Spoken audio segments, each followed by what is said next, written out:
All right, everybody, what is up? We are live, and as we are live here, firing up on a Friday night, they are subbing Jayson Tatum out of the Celtics Mavericks game. Ayo, we may be jumping a little bit ahead. I mean, to sub him out, of course, that means he has to have played.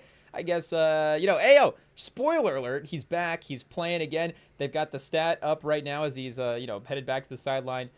For the night. Celtics in control of the game with about 4:20 left in the fourth quarter. And they say, 298 days since he's played. Less than three. They were starting the broadcast, of course, with like, Tatum, he's going to be, and obviously in the scale of the season, 200 days off is, 300 days off is more than 3 days. Obviously he's going to be rustier than the guys that again have been in full. He's gonna need a little bit of time. We get it, to adjust to gameplay, but there is still that it hasn't, again, in the grand scheme of it, hasn't been that long since he has played as well too. It's not necessarily, again, we get it for the half of this game, and that's kind of what it was as well too. But for again, the scale of things, the storyline is like 298 days and he's back from an Achilles injury. I mean, that's obviously pretty incredible. So obviously the Celtics sitting at 41-21, they are going to be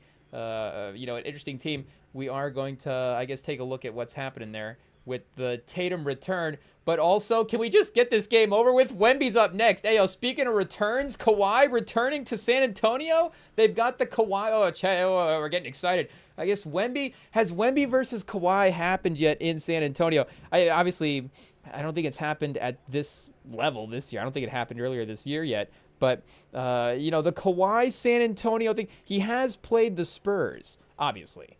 But him actually playing in San Antonio, I feel like has been a little bit of a hit or miss situation.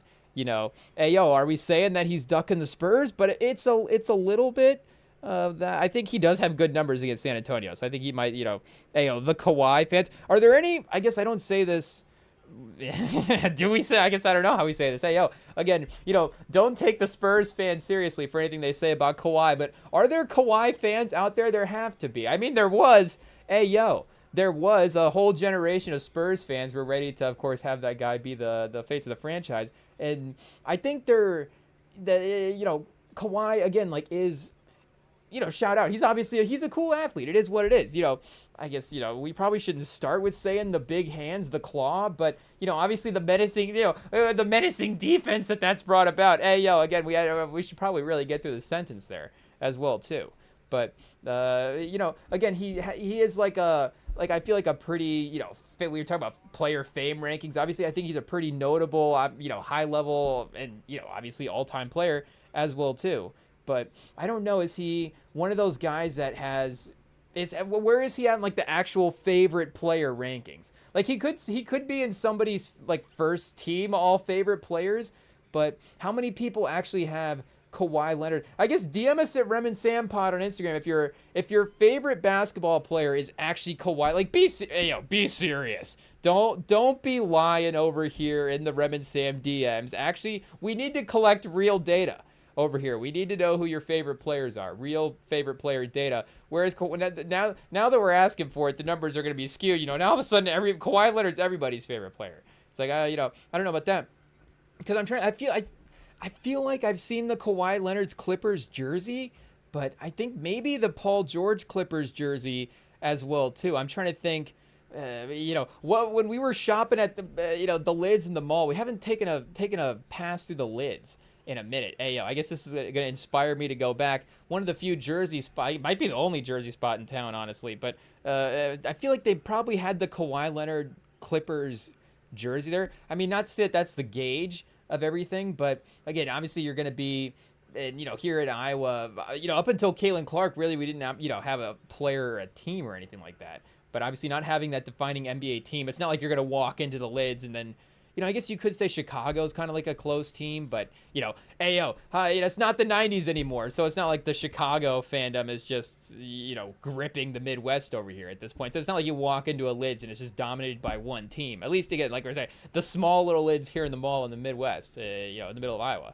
But, obviously you do get LeBron, Steph, Tatum jerseys as well, too. Celtics, you're going to get Brunson, Towns, when I would say, have we been in the lid since Towns has been on the Knicks? But they did have Towns. I guess Minnesota being a regional team, Towns and Edwards as well too. But Brunson, I'm trying to the Bulls. Did they ever have a row of DeRozan jerseys for the Bulls?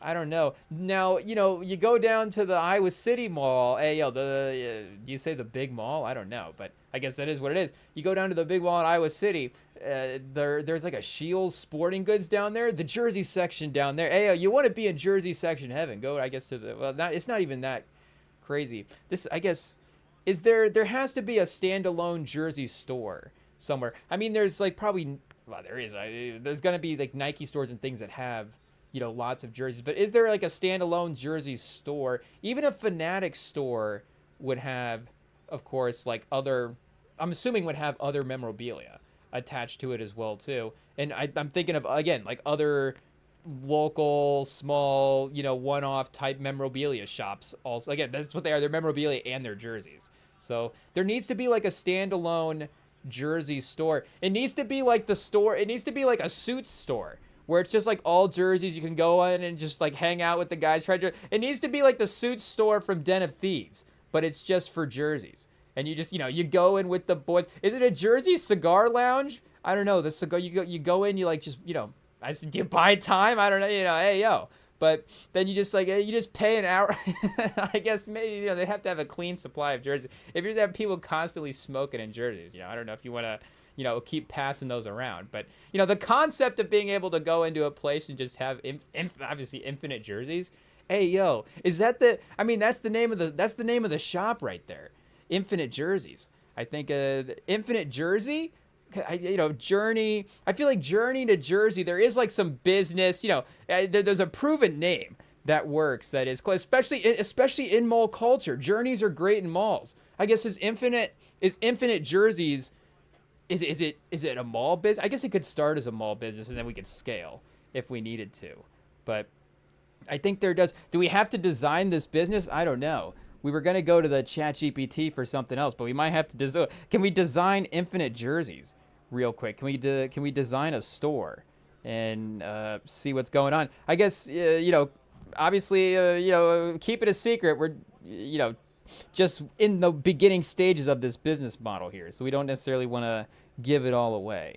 But, we do have to act on the idea, I guess, while it's in the mind. So we need to create a jersey store. And I guess it could be, I'm thinking mostly NBA jerseys, but it could be NFL and hockey jerseys as well too. Golf jerseys is just a row of polo shirts. I don't know. But create a jersey store like the suit store in Den of Thieves. And maybe any store that, Big Nick, pause, but maybe any store that Big Nick goes into is just a cigar lounge. It is what it just turns into a smoking. It's just like, oh, I guess smoking's allowed in here. Shout out. The two people that can get away with, we need to know what's his actual, I don't think he has a last name. I think he's registered as a detective as just, Big Nick.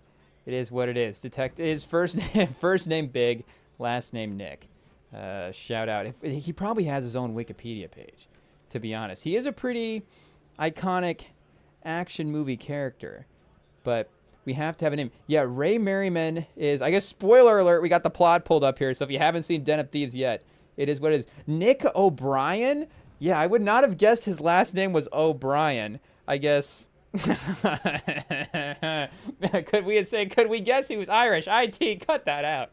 Hey, yo, I don't know, but obviously our guy O'Brien, shout out. Yeah, like nobody ever calls, especially like the cop detective action movie world. I'm trying to think. In Heat, I think they just use the actor names. I think they just call him Pacino in Heat. I'm not sure. What's his Neil? Neil is De Niro's character, and Austin Butler is the name of Pacino's, or who's playing Pacino, I guess, is the question for the new one.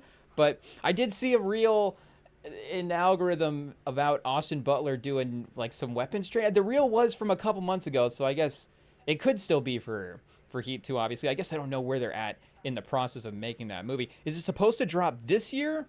Is it later this year, or is it next year? If it's this year, hey yo, shout out. It goes to the top of the watch list. But especially in again, like action detective movies, they're calling the cops by their last names. It is what it is. So you would think that he would be walking around at some point. Somebody would be like, "Hey, O'Brien, don't eat that donut that's been laying around in the crime scene." But literally, no. I think they literally just call him Big Nick. I think they say, "Hey, Big Nick, what's up?" So shout out. But again, I think the two people that get away with smoking indoors are him and Chappelle. It is what it is. Those places, they just turn into cigar lounges. But we did create a jersey store like the suit store in Den of Thieves. Okay, let's see what genius idea we can get here. Oh, it's literally listening. It says a basketball jersey store.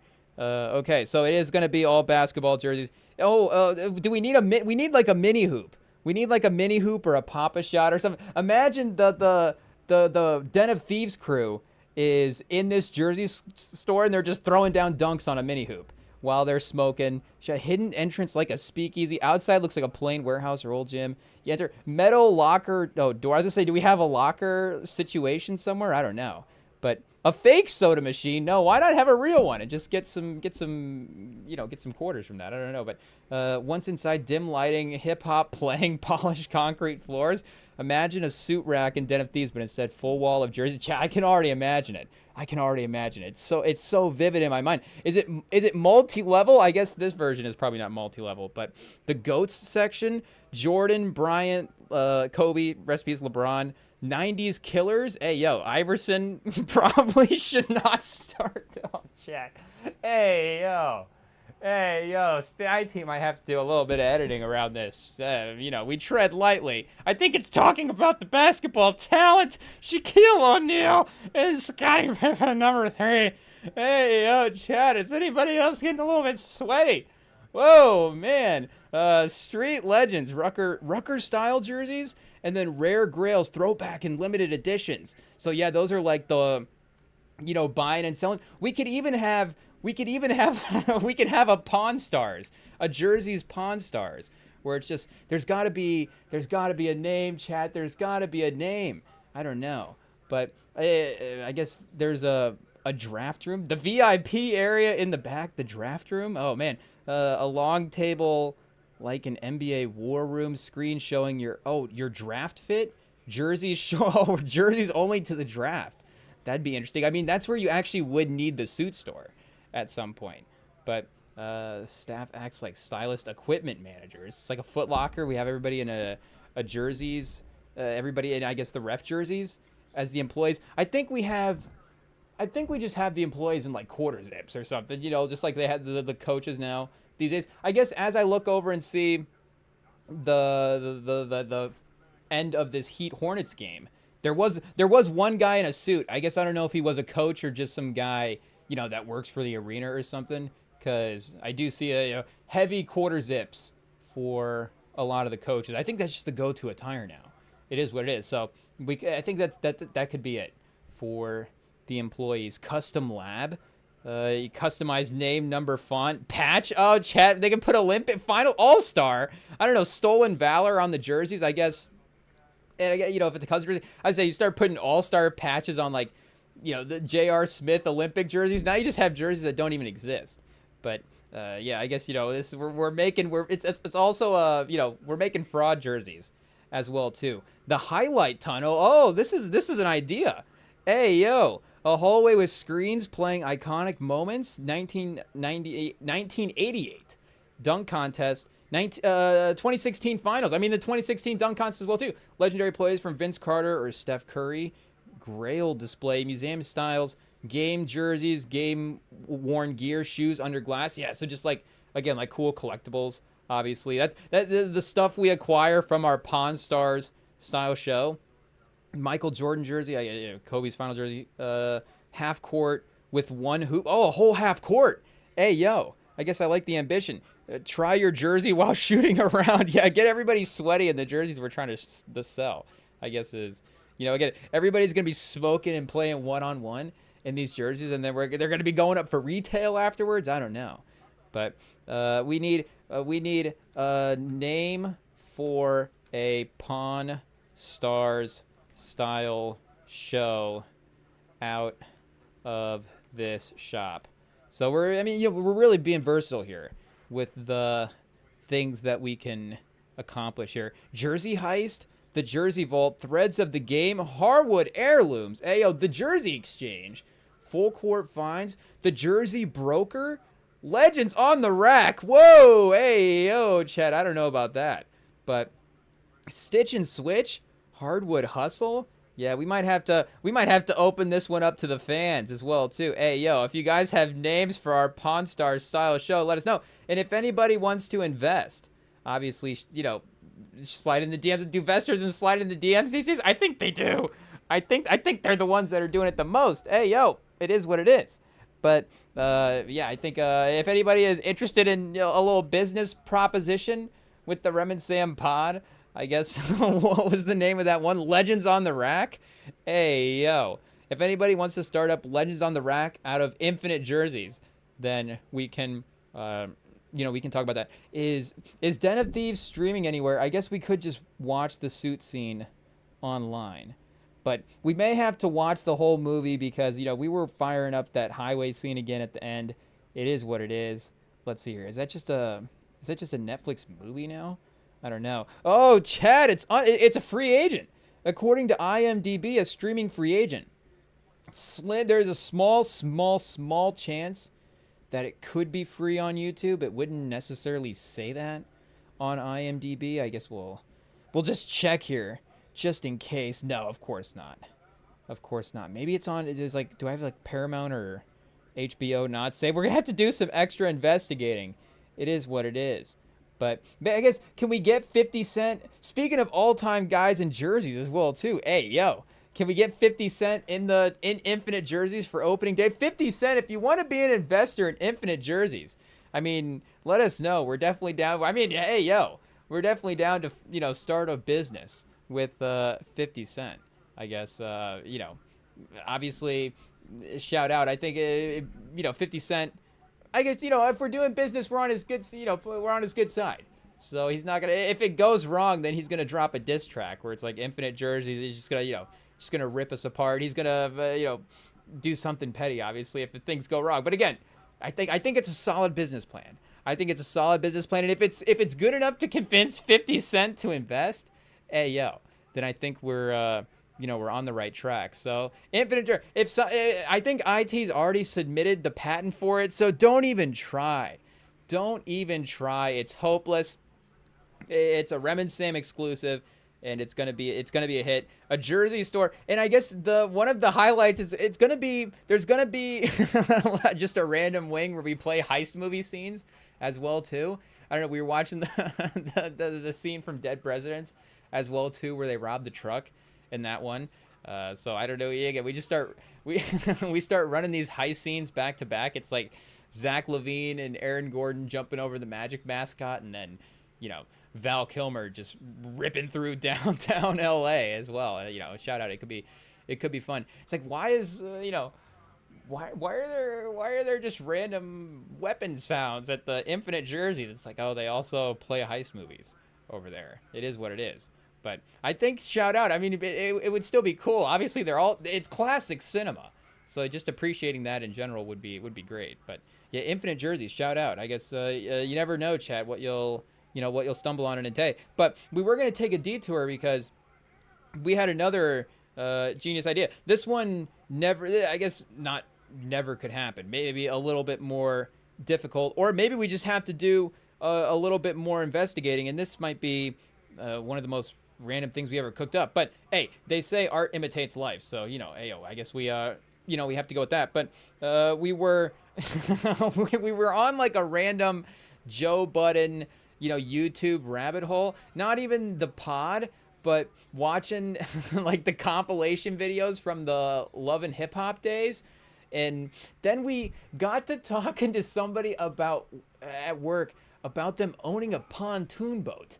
And they were talking about the the difficulties that maybe you have with like a partner if you're trying to, I guess, and Ayo, obviously, I guess, are we double entendring here? I don't know, but just in a practical standpoint, they were they were talking about again the conflict of like backing up a boat.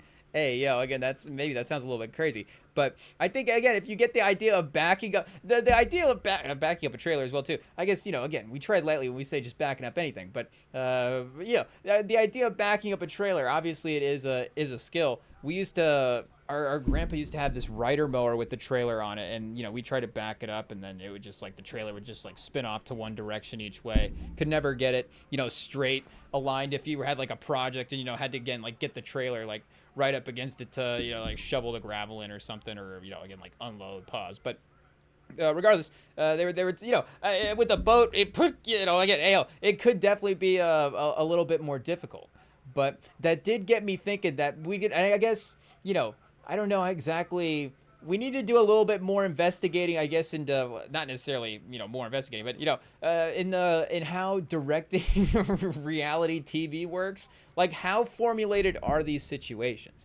Because I feel like that would be again, if that's a high drama situation, I feel like that would be a good one. I feel like we need to create a scene from the Love and Hip Hop days where they're having this conflict of like trying to like back a trailer into the water, and they're arguing about it. So shout out, we were seeing a lot of season 3 clips, so maybe we use some of the, and I guess hey, we need to watch more of the show, so maybe we need to see again like how much of this cast is in it, but we need to create a scene from Love and Hip Hop. Whoa, maybe we need to spell properly too.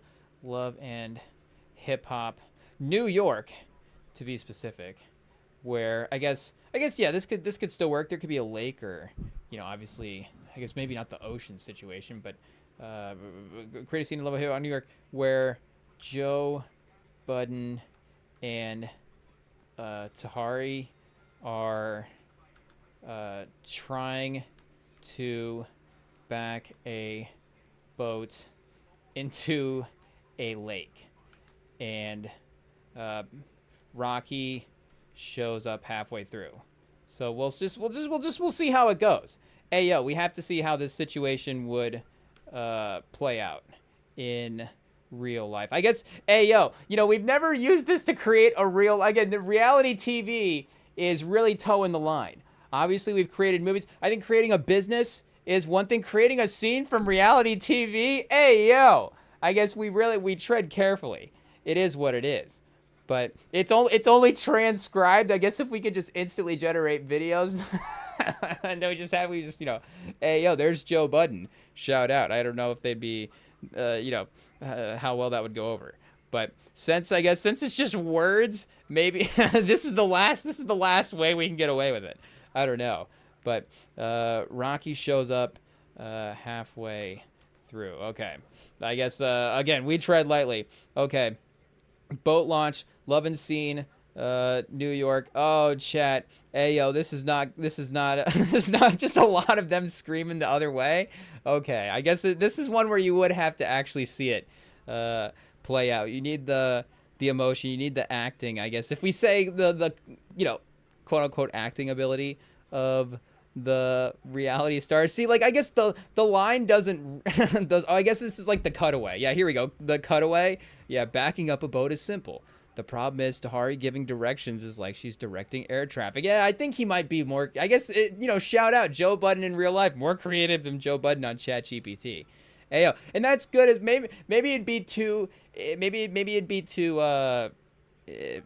too scary if we could just create real life situations as well too. I guess, again, obviously the real life situation of infinite jerseys, but a business concept is different. Relax. I watched 3 YouTube videos on this. Yeah, I guess he might. I shout out. He's probably he's probably experienced. I would imagine.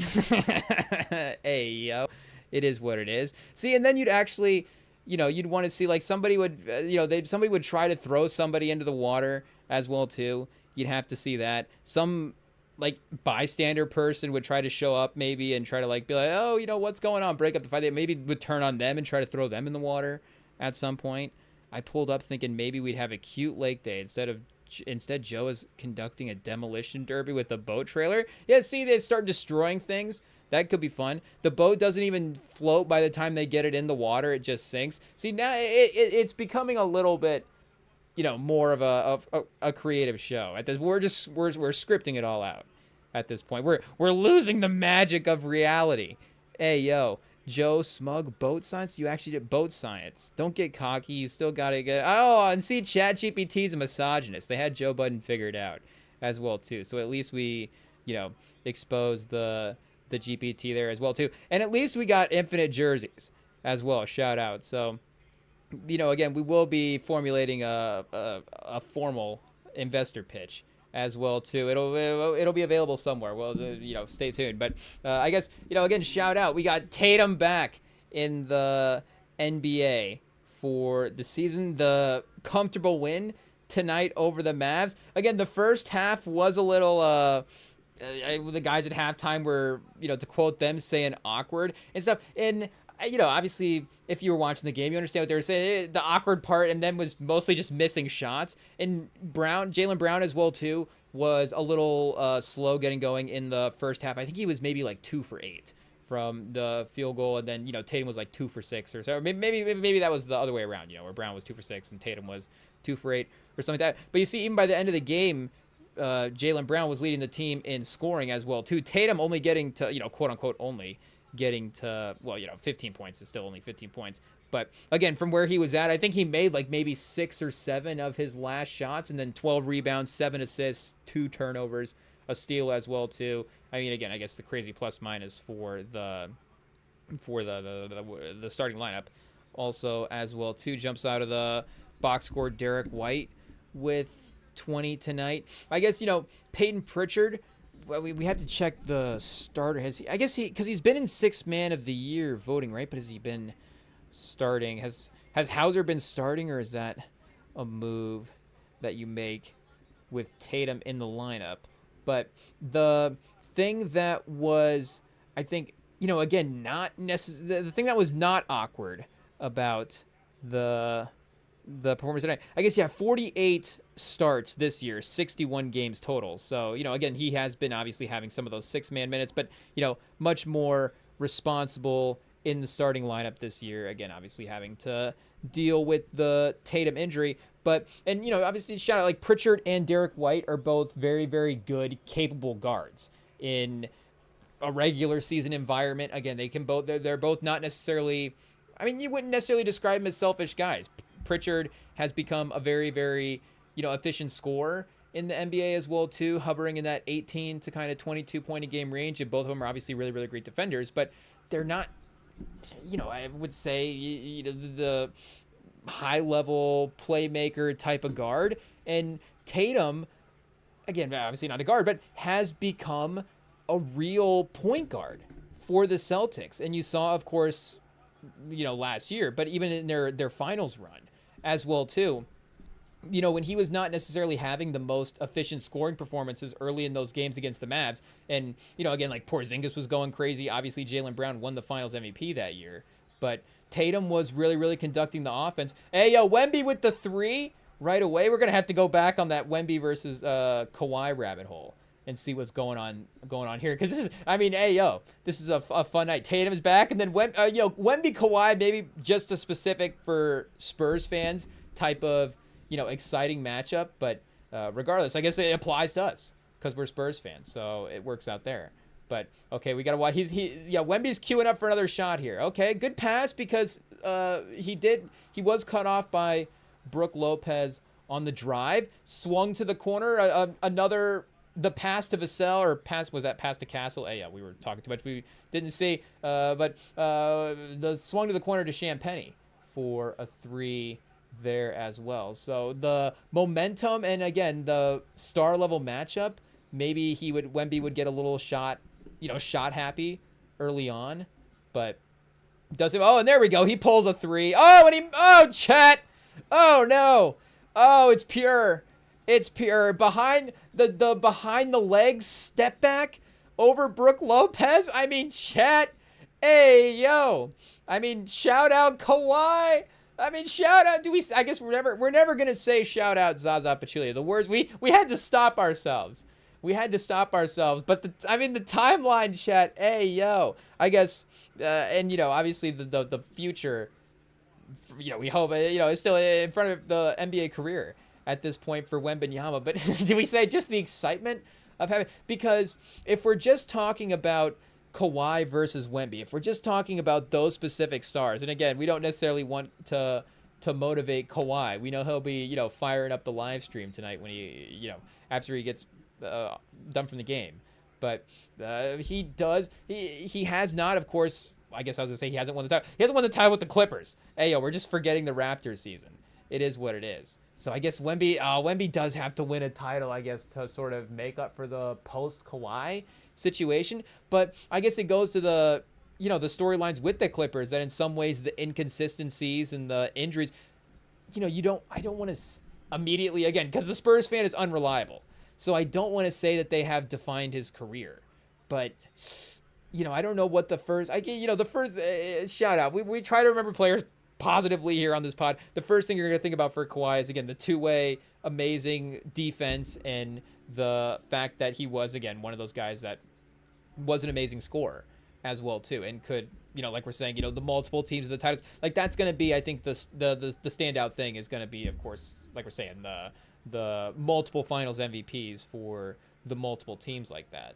But regardless, again, it has become a major defining thing. Just the excitement of Wemby there, the bar is, and like obviously, Kawhi did again have that title with San Antonio as well as the title with the Raptors. So, again, multiple finals with MVPs, but again, that team for the Spurs was not like that team with the Raptors where it was obviously, Kawhi just carrying that team and being the most, was in some ways the most important part and invaluable because of the way he guarded LeBron. And again, maybe as the Spurs fans, I'm like discounting him like slightly in that finals because again, we don't win the finals if we have Kawhi. And I don't think it's like a situation where, we'd have to go back and look at the other wings in the league because again, you'd have to think about the defense against LeBron to be at that, how many that immediately takes out 99.999% of the league at some point.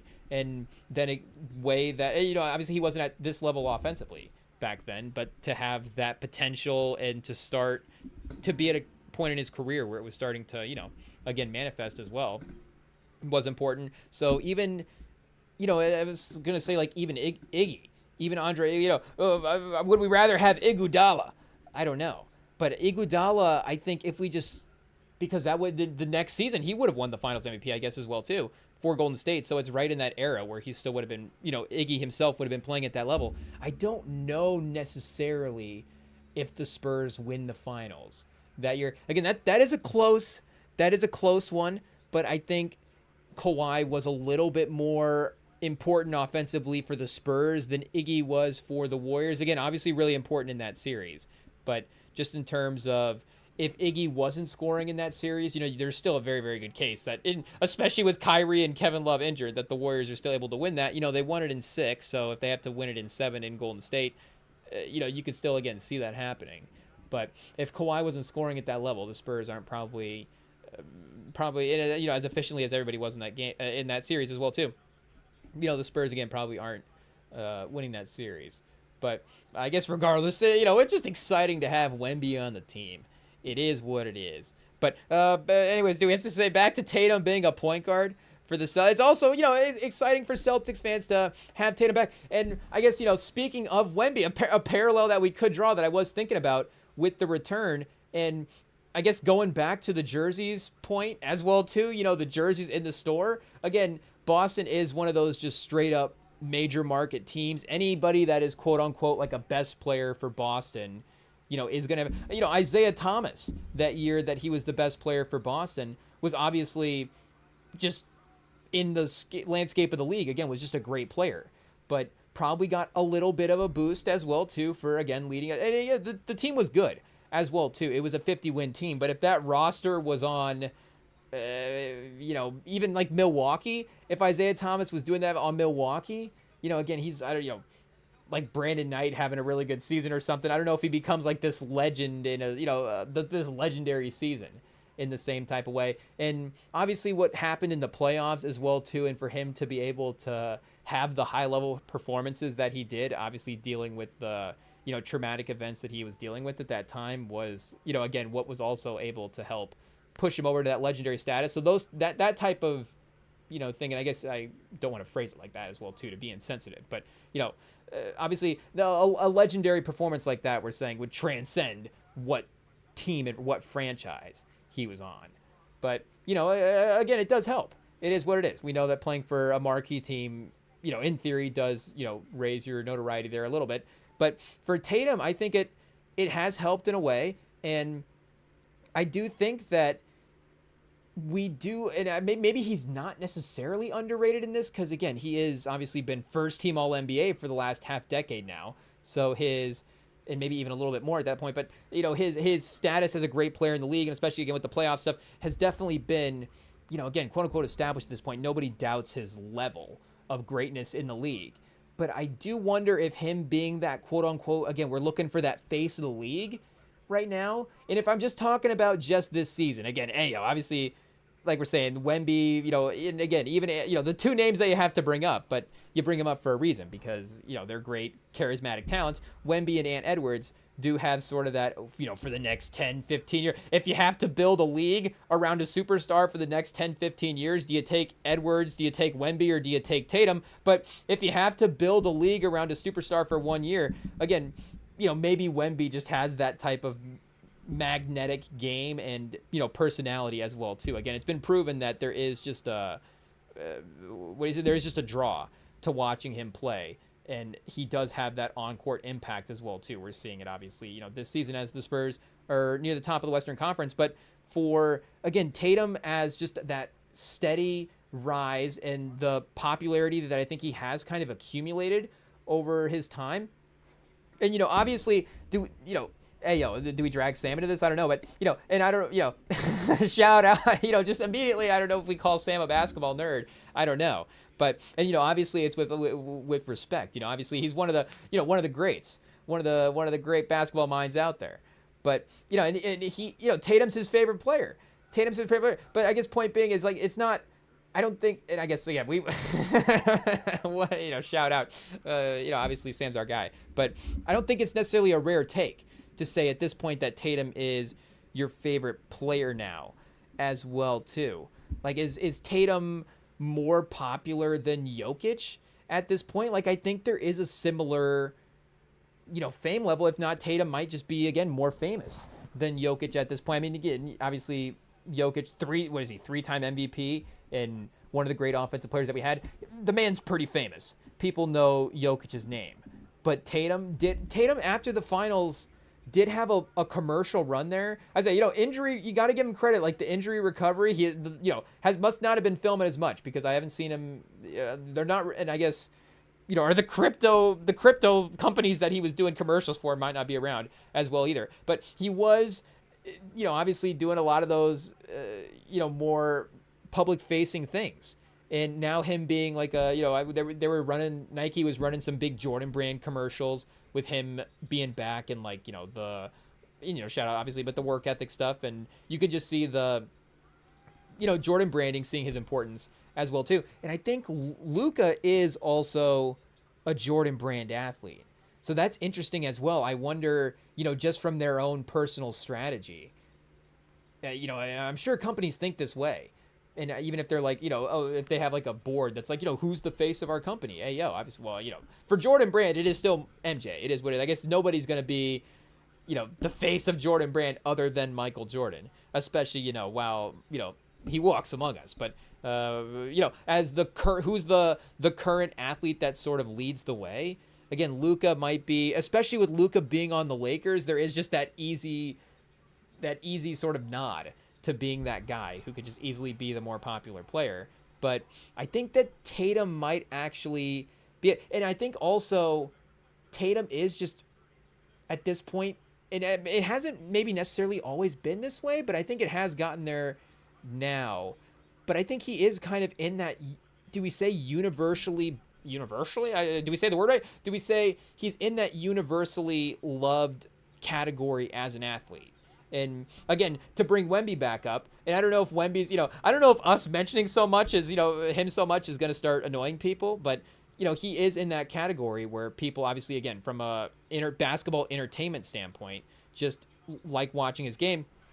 I would say that Jokic, of course, would be in a situation where basketball, are there basketball fans that don't like Jokic out there? There may be fans that, may argue Giannis or Embiid over the last couple of years, or again, like now, obviously, like guys like us, are we arguing? Do we even say his name at this point? But, are there other players that we're arguing, over Jokic? Again, obviously, when Timberwolves fans argue for their guy over Jokic, but again, everybody likes Jokic. Everybody respects him. Everybody gets that he's a great offensive player. He even tries on defense as well, too. So even if he's not like a generational, mover, shot blocker, gonna just like fly through the paint and block a shot and pin it against the backboard and just like, Jokic with the chase down block. It's like, just because that's not gonna happen, you even have to respect his defensive effort as well, too. So again, there's really like no element, and obviously just like the Family Guy, like, I guess, you would maybe make fun of him for how much, I guess, he hates playing basketball, but he would be a guy that is just, again, like a beloved basketball player. I think Shea with the free throw thing is like a real thing that I think does annoy people. Again, I don't know if it necessarily, like, do people basketball hate Shea Gilgeous-Alexander because he draws a lot of free throws, but it is a high level of annoyance in some circles. Hey, yo. Oh, Wemby going to the locker? What just happened? Did he just get like thrown out or something? Going back to the Spurs, we got to read the closed captioning. Going back to the locker. Oh, they just cut to a DraftKings ad. Hey, yo, what just happened? Did he it didn't seem like he was like, he wasn't being like helped by a trainer or anything, or like, it didn't seem like he was limping. He was definitely, it wasn't like sprinting out of the tunnel like, he was mad that he got, or sprinting into the tunnel like he was mad that he got ejected as well, too. It was a slow, calculated walk out of the arena. So I guess, back to the close area. It says, we'll keep an eye, and when he returns from the tunnel, a little hard to miss. Yes, 3 from the corner is off. Oh, okay, so we're just back to the game. I was like, wait a second, what is, Wemby's going off the court because he's got to do a DraftKings promo? I was a little confused there, but I think Mark Jones was just, cutting away to the ad read. Shout out, I guess Mark Jones was doing the last game. I guess who's doing this? I just shout out, Mark Jones is doing both games. He's doing the Celtics game, then flying to the Zoom call. AI, are they gonna use ChatGPT Mark Jones like we made it? They're gonna use Mark Jones and ChatGPT Joe Budden.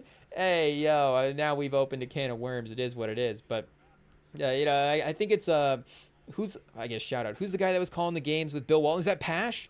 Dave Pash? Rest in peace, the legend, obviously. Bill Walton. Hey, yo, Pash again calling the game. But I think we got Burke and Pash. 28? I don't know, but which announcer crew has the best name as a campaign slogan? Is that a ranking this November? I guess we don't. Do we have, when's the midterms? Is it in the middle of the year? Oh, chat, if we have to ask, because obviously we're locked in. It is what it is. We just wait for the week when they're like, now you got to go. And we're like, we got to go? We got to be ready? Hey, yo, what's happening? The polls? But, I guess we're not, we don't, I guess, have the month-long countdown in terms of what day. Obviously, again, everybody knows, like, when Election Day itself is. But I'm assuming elections are just in November? It's just a holiday? We get work off? No, we don't. Of course not. But what are we saying now? I'm just thinking of just having days off. But Tatum, Wemby. I guess Wemby going back to the locker. Shout out. Not shout out, but, obviously we'll, shout out, but not shouting out an injury. But, hey, obviously, we'll get back to Tatum. But, the point guard skills, we did mention that because that is going to be invaluable to the team. But I think that we do have to now, I think, again, it's a large conclusion to immediately pick them to make the Eastern Conference Finals. And I was thinking about that, again, before we were jumping on, as we had the game on in the background. I was like, oh, now I can pick the Celtics to win the East, and it's not crazy because Tatum's back. Oh, we were talking about Tatum being the face of the league. That's what it was. Hey, yo.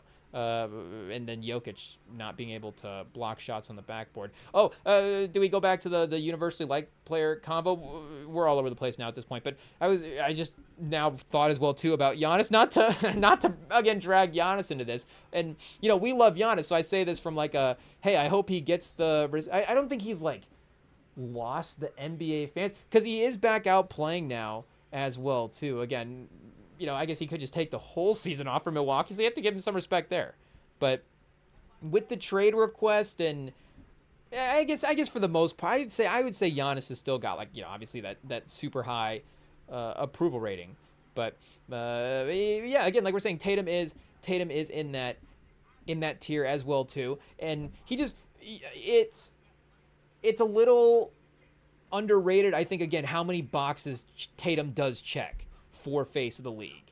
And if you were saying, well, the charismatic personality, is he like, again, dropping insane quotes? I think, speaking of the quotes and stuff, the finals videos where he was just, sampling everybody's iconic moments and trying to, recreate everything. Maybe not, again, like the best moment for face of the league type stuff, but I think the work to get back for the injury and the, just approach and sort of Mamba mindset that he's had this entire time, I think a lot of people have, of course, really respected. And again, he has the like aesthetic basketball talent where he is, like we're saying, an entertaining player to watch. He is been a public facing player in a major marketable way, so other maybe non-basketball fans are going to know about him. He's played on of major stages and having been to the finals multiple times and having won the finals. And then that also means that he has those individual accomplishments where we know that he is like solidified in, in that premier tier of guys where, again, he was a guy that we hoped could lead his team to the finals, but now he is a guy that, obviously we say the Jaylen Brown, finals MVP, whatever, but Tatum was still really important. And by the end there, the scoring was back and all that different stuff.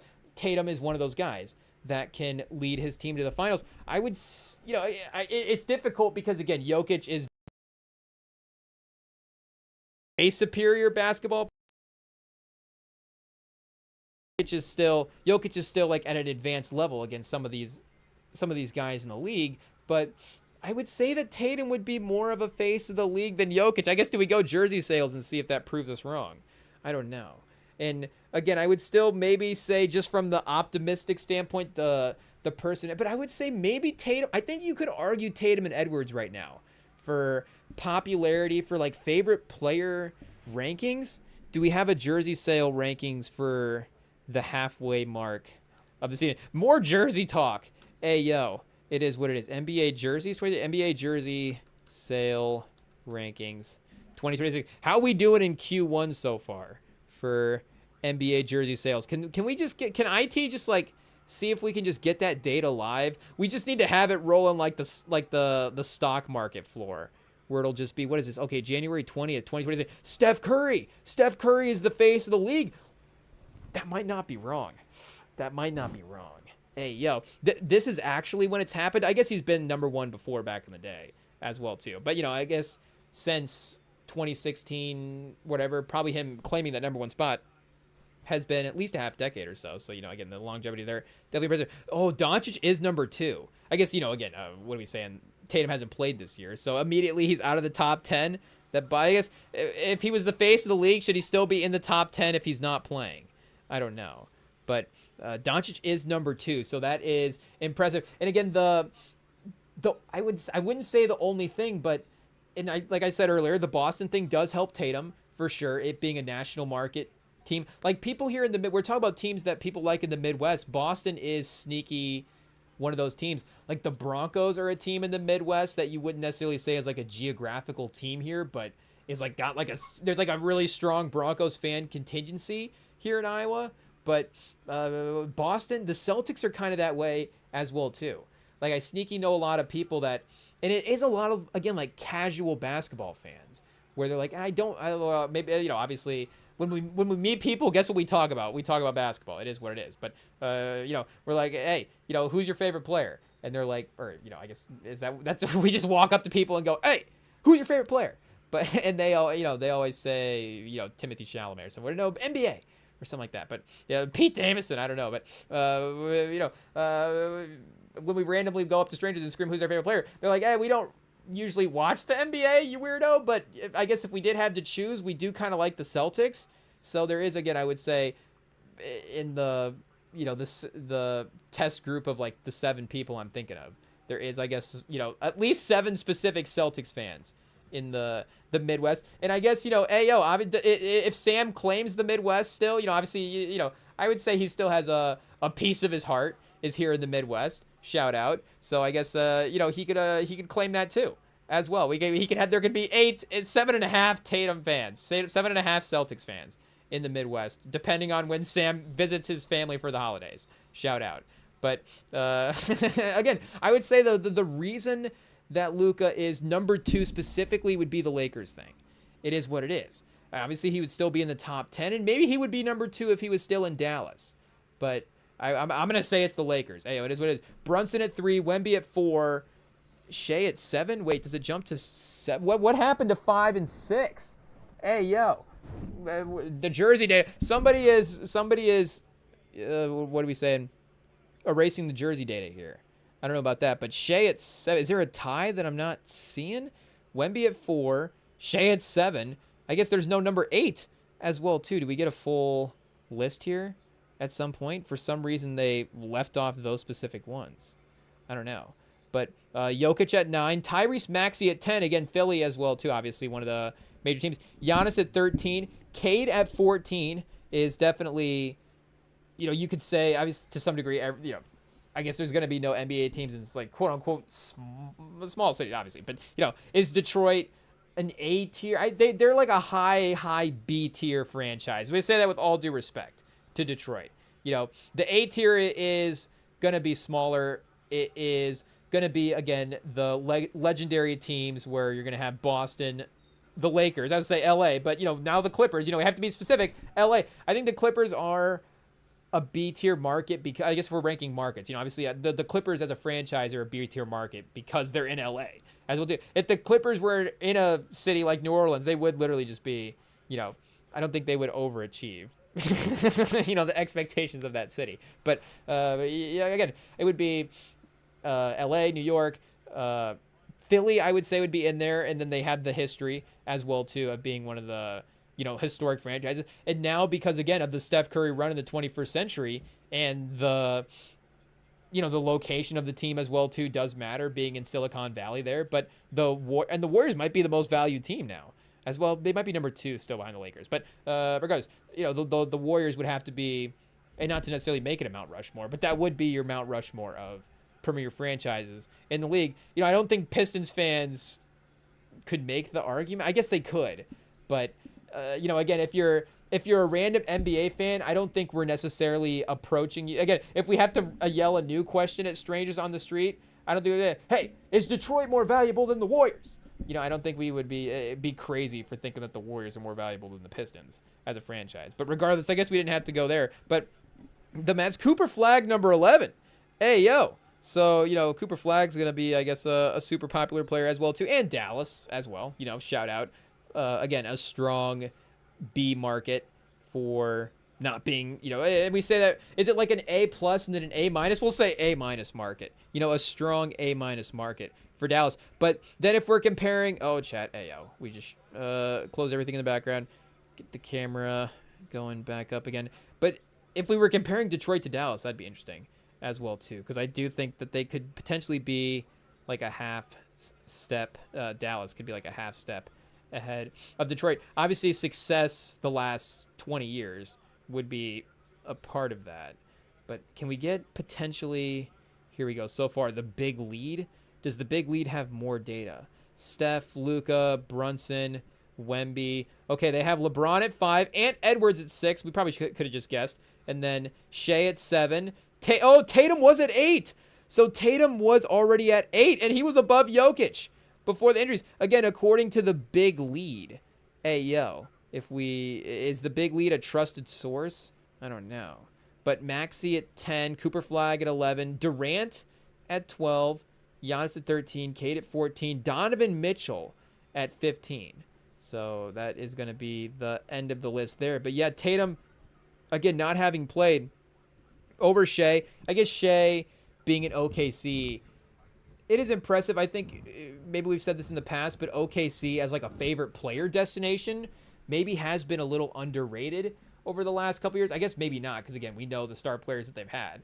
But again, you think like, I mean, some real stars. And especially from a jersey marketing standpoint, like when they were on the team, obviously Durant and Westbrook, more specifically, Harden didn't quite have that overlap when he was on OKC specifically, though he does get the legacy attachment of being on the team and being as part of the trio. But, Durant and Westbrook being major marketable guys, then you move into the Westbrook, Paul George era. Even, like I guess maybe like the Carmelo Thunder jersey a little bit. I don't think I've seen that one on the streets too much. That would be a pretty, specific get, and especially since it is like sneaky the same colorway as the New York jerseys.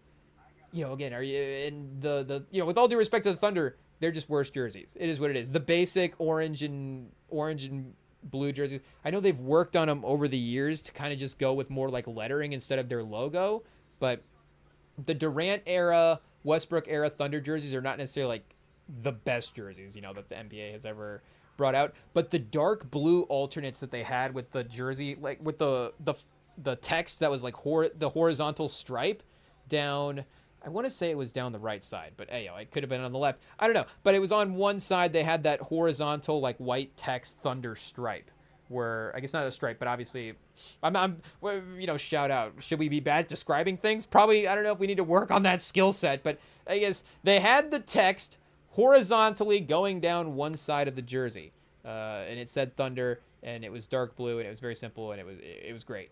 But almost it was like if the Colts had a jersey. I don't know, but and then some of the alternate ones that they have that has like paid homage to, of course, some of the indigenous groups as well too. Some of those have been pretty cool because it's been a different version of the actual, like the way they style the OKC letters has been a little bit different, and that has been cooler than some of the jerseys that they've had in the past as well. But again, it's not necessarily, I guess, crazy for Shea to jump into that lineage for it being, again, pretty direct as well too. Obviously a couple of rebuilding years between the Westbrook and now the peak Shea, Chet, and maybe for Thunder fans, I don't know if it's a peak, but they did just win the finals as well. But that is pretty pause peak. But again, for Shea, maybe if Tatum by the end of the season starts playing and is like really cooking as well, maybe he would jump up in that level again. I don't know what his highest would be, so you still would have him behind Ant Edwards as well too. Like we said, we could maybe make the argument, but I think Ant Edwards, I guess, has kind of proven his case, though Brunson is an interesting one. And I guess I was gonna say something for Brunson, but I guess I could make this case for Doncic as well too. Like if you traded Tatum for Doncic, which would Pelinka do at this point? Would Brad Stevens trade Tatum for Luka? Brad Stevens might not trade Tatum for anybody. I think maybe with kind of seeing how, again, beloved he, and now we know obviously the emotional cost of trading a beloved franchise player, because nobody's ever just traded maybe Nico Harrison got a little too caught up in the trading franchise. Obviously he did, but again, there wasn't that negative reaction to trading a franchise guy because nobody just blindly traded their, I guess, again, the circumstances were way out there, but we had a little bit become conditioned, still are, to star players being traded, being on the move. So just again, for Nico Harrison to think like, oh, is this, guys get traded these days, Luka, and it wasn't impossible to see him headed that way of requesting a trade as well. And again, the trade they got back was, now we're just randomly talking about the Doncic trade. What are the Doncic trade and the Kendrick and Drake beef? It's just like the two things that just like, what are the crazy moments of the the pop culture, the pop culture moments of the 2020s up into this point. I guess non-movie related as well too. It's going to be, again, the Doncic trade, like being a pop culture moment is like, that just shows you what level that trade was at. Was the Herschel Walker trade a pop culture moment? Obviously a huge iconic sports trade, and Herschel Walker, again, do you say legendary guy? I think a lot of people know who he is. I guess we tread lightly. Shout out with the football career of Herschel Walker. But, again, I would say, what was the trade itself? I guess it was Dallas, so it had to have been. It had to have been. I'm thinking about him getting traded to the Vikings, but him getting traded from Dallas and Jimmy Johnson being a part of that, and them resetting the franchise in that way is obviously pretty major. Pretty major, but I would say pretty culture shock. Like, I guess, could you see the trade on like a talk show the next day? Like, Good Morning America, of course, is opening up the show with like, hey, like, Luka Doncic got traded to the Lakers. Like, this is crazy. And they're probably making the announcement anyways, because, again, it is the Lakers, even if it's just him traded for, like, 7 first-round picks and it's a reasonable deal. But because it was so outlandish, it's like the talk show has to be like, in breaking news, Luka Doncic, the Lakers just stole Luka Doncic from the Mavs. But, again, would Michael Strahan have been hosting a talk show back in the day? In the mid 1990s, Michael Strahan probably would have been like, would he have even have been in college at that point? We don't even. Where did Michael Strahan go to school? Hey, I guess there's still things, still pieces of sports trivia we don't know. It is what it is. If we were sitting in a B-dubs right now, maybe with multiple choice, we could conjure up some kind of subconscious, answer. I don't know. Again, that's the blessing of multiple choice. But if it's a fill in the blank, if it's just trivia night at I guess I don't know if every night at B-dubs is trivia night. That's the only place we go if we went to somewhere that would have like the trivia questions just going on the TV. But it was like, what school did Michael Strahan set the career, sack leader record for? Hey, I guess we wouldn't be able to get that answer right. It is what it is. But would Robin Roberts be breaking down would the Herschel Walker trade the next morning on the talk show? I guess I'm assuming so. So, again, I guess trades being a pop culture moment, but, we know what that one turned into as well, too. I guess the Lakers still waiting. And I guess, again, the Mavs would be the team that would be the other way. I guess, we're saying that the Lakers got the equivalent of all those picks back. Is that what it is? Is Davis actually the Herschel Walker in the trade? If we're thinking about the impact side of things. But regardless, I guess, did we even say what we were going to say? I don't even know. But so, take two. If Tatum was on the Lakers, yeah, we do. Okay, that's where we did start. If Tatum was on the Lakers, could he be the number 2 in jersey sales right now? I could. A very specific question, but I think the point being, would he have? Is the difference between him and Luka right now, and maybe again like, you couldn't even say Ant Edwards because Minnesota again, C-tier market. I don't know, but shout out the great state of Minnesota, Minneapolis. It is what it is. But actually, it is. It is awesome. So you can't complain there. But what are we saying? Minnesota is still again not the market that Boston or New York is, and still Edwards is making waves there as well too. But again, I would still isolate Doncic in this instant, and we're calling an ISO on Doncic. And make no mistake, Doncic doesn't play defense, so we're scoring with this point. Hey, it is what it is. What's our dribble move for Doncic? I guess, do we have to, if we know, that probably would help. But see, we don't have Doncic lined up, pause, in front of us. But I don't know Tom on the court, chat. It just has to be in the moment. It is what it is. Again, I don't know. Maybe Doncic, like, just when he checks the ball up, just takes a little bit of a shuffle to the left, and I'm like, oh, there, we're gonna jab, get his weight going a little bit more. And then boom, boom, boom, crossover. No, we're making the ultimate mistake that you make when you play a pickup guy that you think is like, I guess, every time we've played an NBA player, this is the mistake that we make. But, if you feel like you're like, okay, I'm at a disadvantage here. How do I get an early bucket? They're checking it up. You take that early no dribble 3, or maybe even that little quick step back, but you just take that just right away, top of the key 3, where maybe they're backed off a little bit and giving you a little bit of room. So, you think if you're ever going to score points against Doncic in a one-on-one, that would be the only hope, is that he doesn't, I guess I was going to say that he doesn't play defense. I guess, again, the only hope we beat Doncic in one-on-one is we ISO him in an NBA game. Hey, but got him. But what are we saying? But, yeah, we would, of course, maybe get that 1-3 to start. And then if he actually is like, okay, then I have to get up and like play. And again, like him just being a little taller as well too, like the wingspan, like he might not even have to press as much to block a shot. It is what it is. But regardless, I'm saying I think that Tatum could have a similar fame level if he was in Boston. Would he be even more beloved in Boston because of some of the like there is like it is there for Luka to again be the face of the league. I think that's been a little bit forgotten because of the Wemby stuff, and again, Ant Edwards has just had a bit more of an impactful season. I don't want to step on something that I was thinking about as well too. Walking around the restaurant, but and maybe let me check the FanDuel as well too. I should have checked that earlier when we were looking up Celtics title odds. But I think that Edwards and games played is going to be the main reason. I guess we'd have to check that. But I think that Edwards, take games played out of it and just look at case for MVP. Maybe we need to do a non-65 game MVP ranking near the end of the year. Then that way Wemby can be our MVP when he doesn't play 65 games. But I think that Edwards' case is like, again, I don't know if he's like number 3 right now in FanDuel. And I'm just missing it. But he's not. No, he's way down the. He is. I mean, Tatum right. Oh, fine. I was gonna say Finals MVP. Okay, I was gonna say Cade over Edwards. I was gonna mention it, but Mitchell was gonna get a little crazy. Mitchell's 15-1 to win Finals MVP right now. Cade at 19-1. Edwards is 35-1.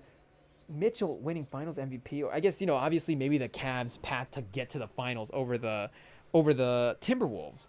But regardless, I don't know. I would still just, I could just bet Edwards to win Finals MVP before Mitchell. Now Mitchell's going to win it. Shout out. But regardless, I was like, Tatum is now just played his first game, and I thought he was going to be at 22-1 to win the MVP versus Edwards at 35-1, which would have been hilarious. But I guess they don't have, oh, here we go, awards. I was going to say, they don't have MVP awards. So, yeah, okay. Edwards is 50-1 right now. 50-1 to win MVP. So basically out of the conversation, Brunson 50-1. Again, I guess that's games played. So I guess the odds, like we're saying, is not going to necessarily determine that. That is true because, it's you can't win a bet. And it's like, well, I guess theoretically Edwards should have won MVP. So there you go. You win your bet. No, that doesn't, I guess, qualify. So shout out. But Shea minus 320 right now to win MVP. I'm not going to say it's wrong. We were talking about, not necessarily. Well, I guess we were talking about Shea being a little underrated in the impact for OKC there, and I don't know. Again, like they were still pretty good without him, so we weren't necessarily like proven totally like, oh, they fell to this way out of the playoff ranking or something like that. But yeah, again, like their championship playoff contention, obviously, it all is hinged on Shea. But Jokic 6-1, Cade is third, 15-1, Wemby 20-1, Jaylen Brown 60-1. And I guess what do we say? 50-1 for Edwards, 500-1. It is what it is. Doncic 100-1, Mitchell 250-1, and then yeah, Brunson and Edwards at 500-1. Kawhi, Maxey, and Durant at 100-1, and then those are the only guys. So is this the All NBA teams? Wait, 1, 2, 3, 4, 5, 6, 7, 8, 9, 10, 11, 12. So there's 3 spots left. For Tatum's gonna get an honorary All NBA spot. I don't know, but yeah, I would say that Edwards again, his case for the MVP is. I would say just not games played, but gameplay wise is as good as anybody's in the league this year. But what are we saying? Oh yeah, to compare that to the Doncic season this year. I guess I got a little sidetracked there. I don't remember exactly the comparison we were gonna make, but I do remember that I was gonna say that, and we did say already. But would Tatum be how would those fan bases, again, a fan base like the Lakers would react to a fan base, to a player that would, have sort of the nightly effort on the two-way side of things like Tatum would. And I guess, the Clippers are up by 9, Chad. It is what it is.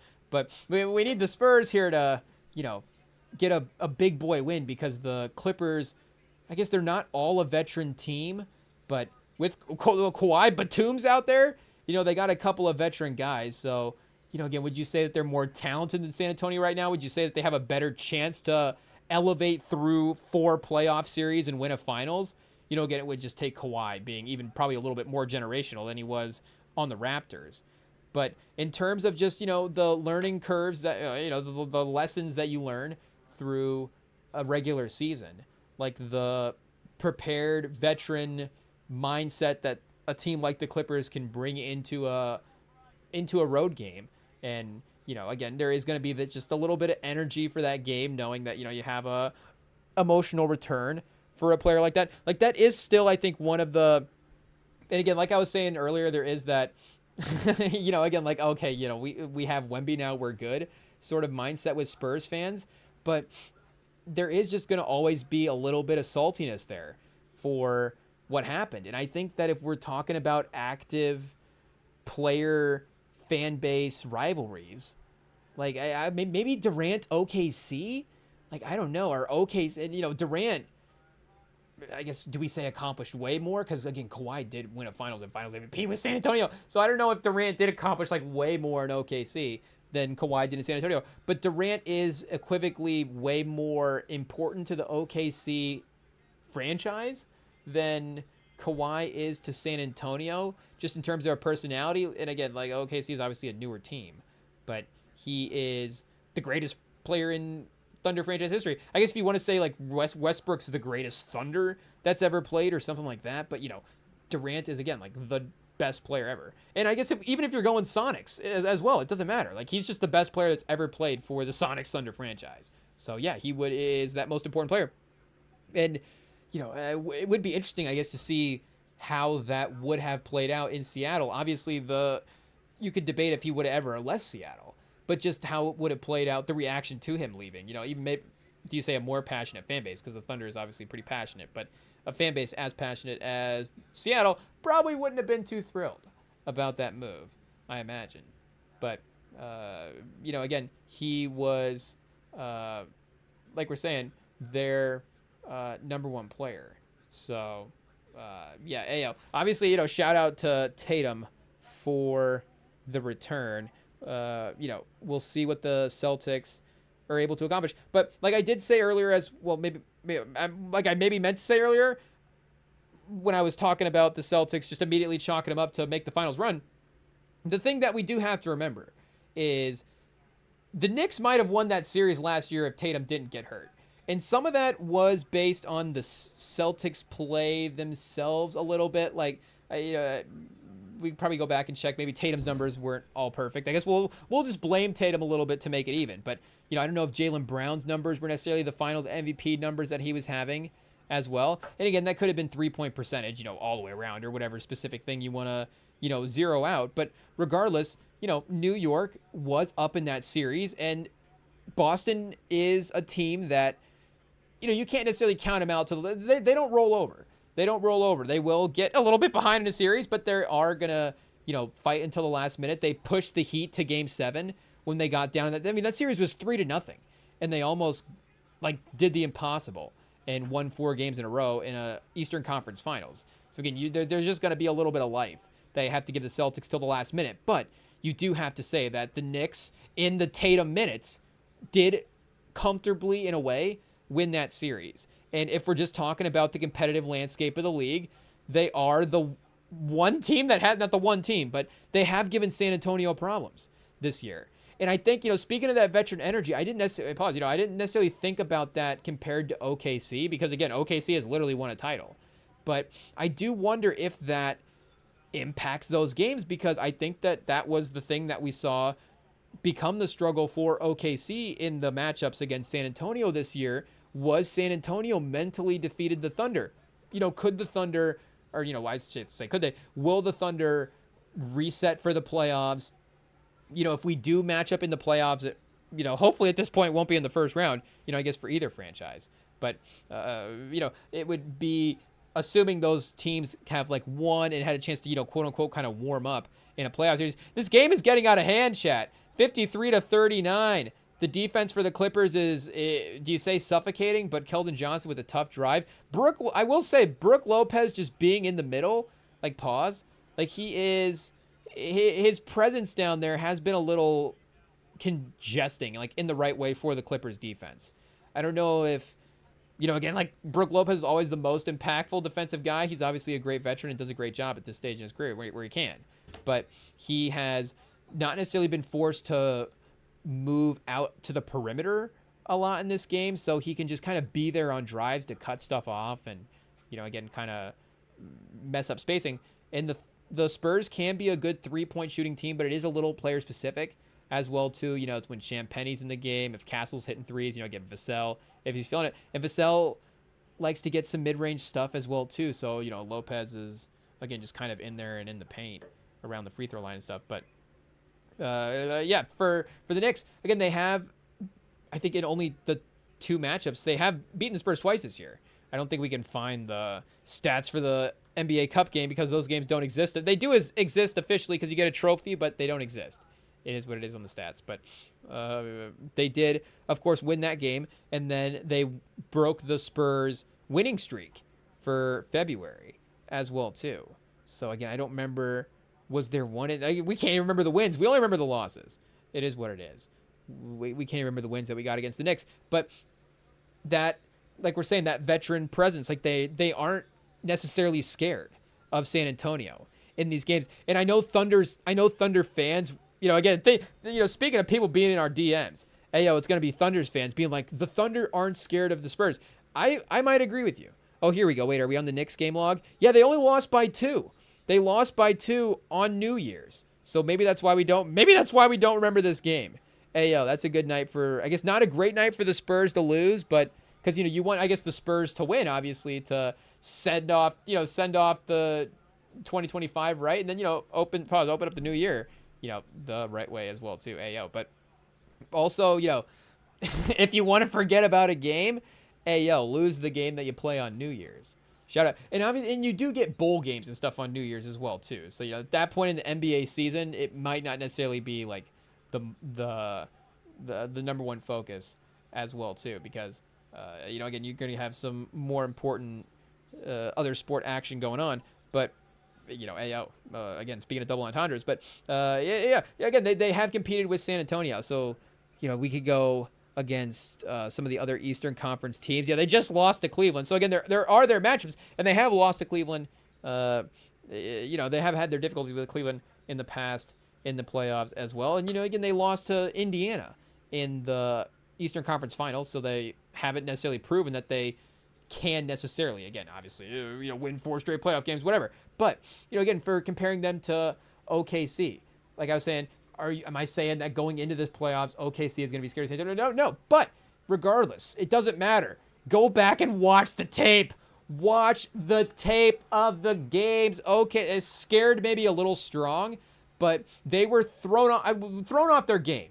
We'll say thrown off their game to be a little bit more respectful. They were definitely rattled in those Spurs games. Like Caruso, there's some individual guys. Caruso, again, going back to the in-season tournament.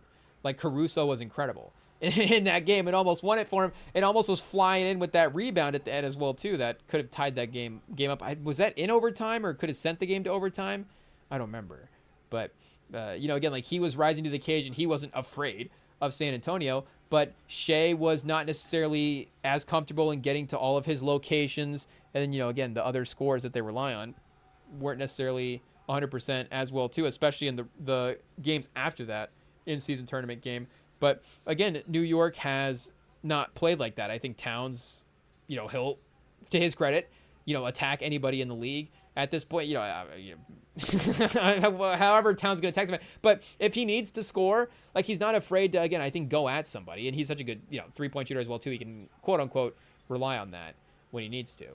But, defensively, when he's locked in, this year he has just been a very, very, locked in, two-way type of guy for that team for the most part. Again, in the right nights that we've watched it, especially when he's playing the Spurs as well. But, Brunson as a veteran guard and as a great winner throughout his career is not going to be scared in any of these games. So point being, I would say that with Tatum, with a fully healthy Tatum, the Celtics are the team that actually should win the Eastern Conference. But I can't necessarily just immediately pick them like I want to. I guess watch a couple of games and see, of course, how immediately it works. And again, it's different than obviously trading for a guy because it's not like they have to work in a new element to the team. They just have to readjust, readjust the team that they have around Tatum a little bit. And they did, obviously, like we were saying at the trade deadline, make a move that would suggest they're bringing Tatum back by trading Simons, because maybe Simons, where does he get his opportunity being a little bit, he definitely has the skill set to be an off-ball scorer, and maybe he's lost that a little bit. I don't know. Just that notoriety, that vibe. And it's like, oh, can we bring Simons in to be the lead guard? But it's like, what happened to the idea of like him playing off Dame Lillard and being like this amazing, relocation, 3-point shooter, slasher, scorer type of guy? I don't know. But, his little bit of, pause ball dominance in trading him for Vooch, who can, of course, be a post-up guy, but can also, is not going to absorb the amount of, he's just not going to demand the amount of offense that Simons does. I don't know if that's the right way to phrase it. But, again, obviously, they don't have necessarily a lot of conflict in the roster right now with bringing Tatum back. Like I'm saying, they actually need his point guard skills. They don't even necessarily need his scoring. He got 15 tonight, and they got to 120. Like, Pritchard can be 18 off the bench at this point. 18, that's not the 35 that Tatum could give you in a great game. But if Brown is scoring 24 to 27 a night and Pritchard's 14 a night, if Derek White's 20... if obviously the box score is what it is tonight, then yes, this math does equal 120. But again, this is a very reasonable score, for reasonable distribution, I should say, for the Celtics. I guess Keita getting 16, to shout out, obviously, if he's doing his responsibilities, he can get a lot of easy looks. So it's not impossible, I guess, to see him going 6 for 8 from the game. And I guess if we were subbing him out for Vooch, that, I guess, they have to save their looks against the Mavs, I guess, for when they play Cooper Flag in the finals 3 years from now. I don't know. But, I hate that that's the vision that we just had. But I guess it is what it is. But, you sub Vooch out for Keita. Of course, Vooch could get his 16 as well, too. Or, Tatum gets 4 more and has 20, and then Vooch has 12. That's another reasonable distribution. But regardless, however you want to divide those two numbers up, again, if this was going to be a box score for this year, Tatum is like 15 to 16 points a game. And I guess, I guess tonight maybe his actual percentage wasn't necessarily what Simons was. But again, he's better at assisting. He's going to be more efficient, and he's better on defense at the peak of his powers as well, too. His conditioning, of course, is going to need to continue to improve as well too. So Simons was 39% from 3 for the Celtics this year. So you do have to 44-39 again. It's like not bad. Simons is still obviously a very, very talented offensive player. You go back to the 42% from 3 days, and especially that was the majority of his offense. Taking 6 shots a game, 4.5 of them are from 3. But then even the year in 21-22, he's up to 14 shots a game that year in 57 games played, 30 starts, but 8 of them as well too are threes. So make no mistake, a lot of those are off the dribble as well too. But in theory, he could have played that off-ball role as well. But yeah, he has dipped a little bit from 3 in Chicago, 32% in 5 games played there, and it says currently not playing in the most recent game that they played against the Suns. But, regardless, could Tatum be 44% from the field, 39% from 3, 14 a game? So, yeah, again, like we're saying, immediately just add 5 assists a game, better rebounding, better defense, and, similar to, efficiency, turnover, whatever. So that type of addition, and then what Tatum could be is, again, this team is already maybe the second best, I guess the third best team. Like, them and the Pistons, again, the Celtics without Tatum. And maybe now I'm giving him a little extra without Tatum boost as well, too, now that Tatum's back. But, the Celtics without Tatum are maybe just a smidge behind, again, what the best version of the Pistons could be this year. So they would definitely be still, again, in a similar tier, though, for playoff discussion. And like we're saying, the Knicks just don't have the proof at this point. They do have a good, like we're saying, there's a good amount of confidence there that those guys can ultimately make that happen. Like, yes, we believe that Brunson can. I guess, the proof would be that we've seen Brunson win at other levels and seen him continue to raise his game where he is consistently one of the best players at each level. And again, when he is a best player, it seems like that impact results in, title type wins even going back to Villanova and other days. But like we're saying, you could see Brunson winning a title. You could see, I could see Towns as the second guy winning a title, and especially, if Brunson's that first guy, is why I can see that core making that run happen. But it still is a theoretical run. And I guess, it's theoretical for it has to be theoretical for San Antonio again, because they've never had the opportunity before. And it's theoretical. It's not theoretical for OKC because they have won the finals. It's not theoretical for Jokic because he has won the finals. And, Edwards has been to 2 conference championship games, or two conference championship rounds. So, again, Brunson's been to 1. He's halfway there. If he gets to 1 this year, is he now on the Edwards level? I don't know. But there is, that's about as close to title proof of concept as you can get without actually crossing over a little bit. I was about to compare Edwards to Donovan McNabb. I think maybe Edwards is a little bit more, all-time talented, with all due respect to McNabb, than McNabb is, for their respective sports. But, the constant conference championship game appearances would be the similarity that we were trying to draw there between the 2 careers. But, again, Edwards, obviously, specifically, we could see him making that finals run. The Timberwolves themselves, maybe this version of the roster would be a little bit of a step behind those other ones. But, again, everything else that we would say is in contention at this point is in proof of concept. And I guess outside of the Pistons would be the other one. And, where would you have the Cavs? I would have the Cavs as not contenders, but frisky, because we still have to, unfortunately, track the playoff history of James Harden at this point. I say, unfortunately, I say it's unfortunate that we have to, competitively look at it the way we do. Obviously, James Harden's a great player. I don't want to say, it's unfortunate, to have him at any point on your roster. Again, James Harden's a great player. But again, I don't know if I can confidently pick them to make a great playoff run. Oh, Chad, it's a 20-point game at halftime. Hey, yo. The Spurs, they need I guess, do we need a reminder? We just lost our win streak.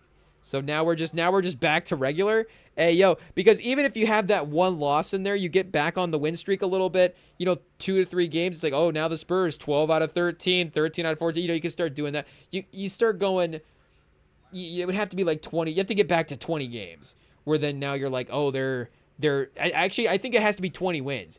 You have to go to like 20-2 in the last stretch before you can go to 2 wins. I mean, 14-2, 15-2, it's going to be obviously impressive. And you're going to see it mentioned on an NBA show, but I don't think it becomes like a thing where, it's as a, 12 out of 14 out of 15. I guess it's close. 15-2, 15. It is what it is. But regardless, we're just salty that the Spurs are losing to Kawhi.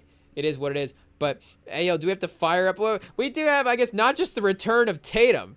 We also got the return of Harry Styles is back with another album. So shout out. We got to be music journalists, and we get to be music journalists, and we get to check out this new Harry Styles album. I mean, hey, yo, if we know anything about Harry Styles albums, they're going to be playing everywhere. So I guess, in some ways, well, I assume we'll learn. There will be one song, I guarantee one song off of this album that we will just know because of the amount that it plays out in the world. I guess assuming that, obviously this song has hits on it, but by the standard at which obviously Harry Styles can make music and generate hits, that is the precedent that he has set before. That he's going to have those,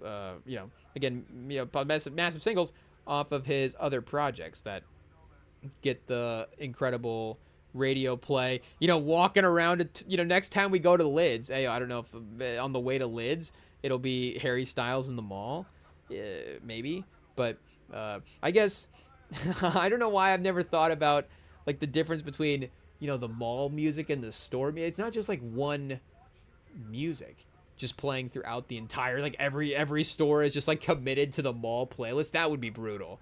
That would be brutal. Imagine just be like, we have to go to a different mall. This mall's we've been renting at this mall for 15 years, but the playlist sucks now.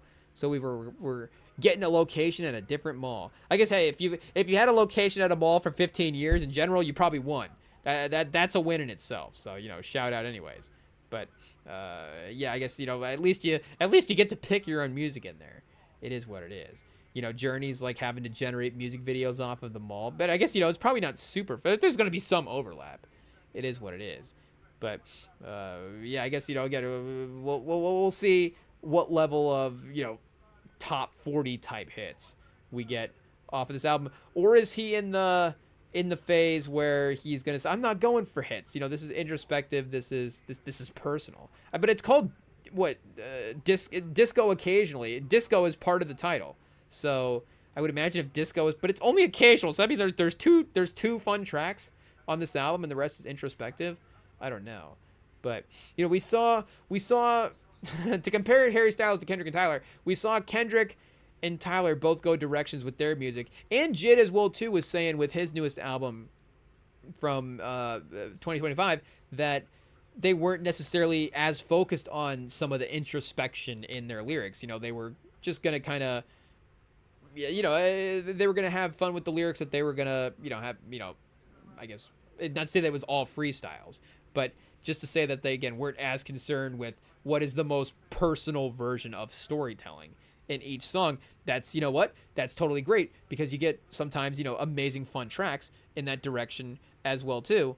But I guess what am I saying? I don't know if Harry Styles, is he like an introspective artist? I guess he just like, I'm assuming that the slower songs are introspective songs, but they could also just be like slower ballady type songs as well too. Like just because you're songs are gonna be like relational type songs, I don't necessarily, again, I wouldn't necessarily call them introspective tracks. Again, even if it's like a slow beat as well too.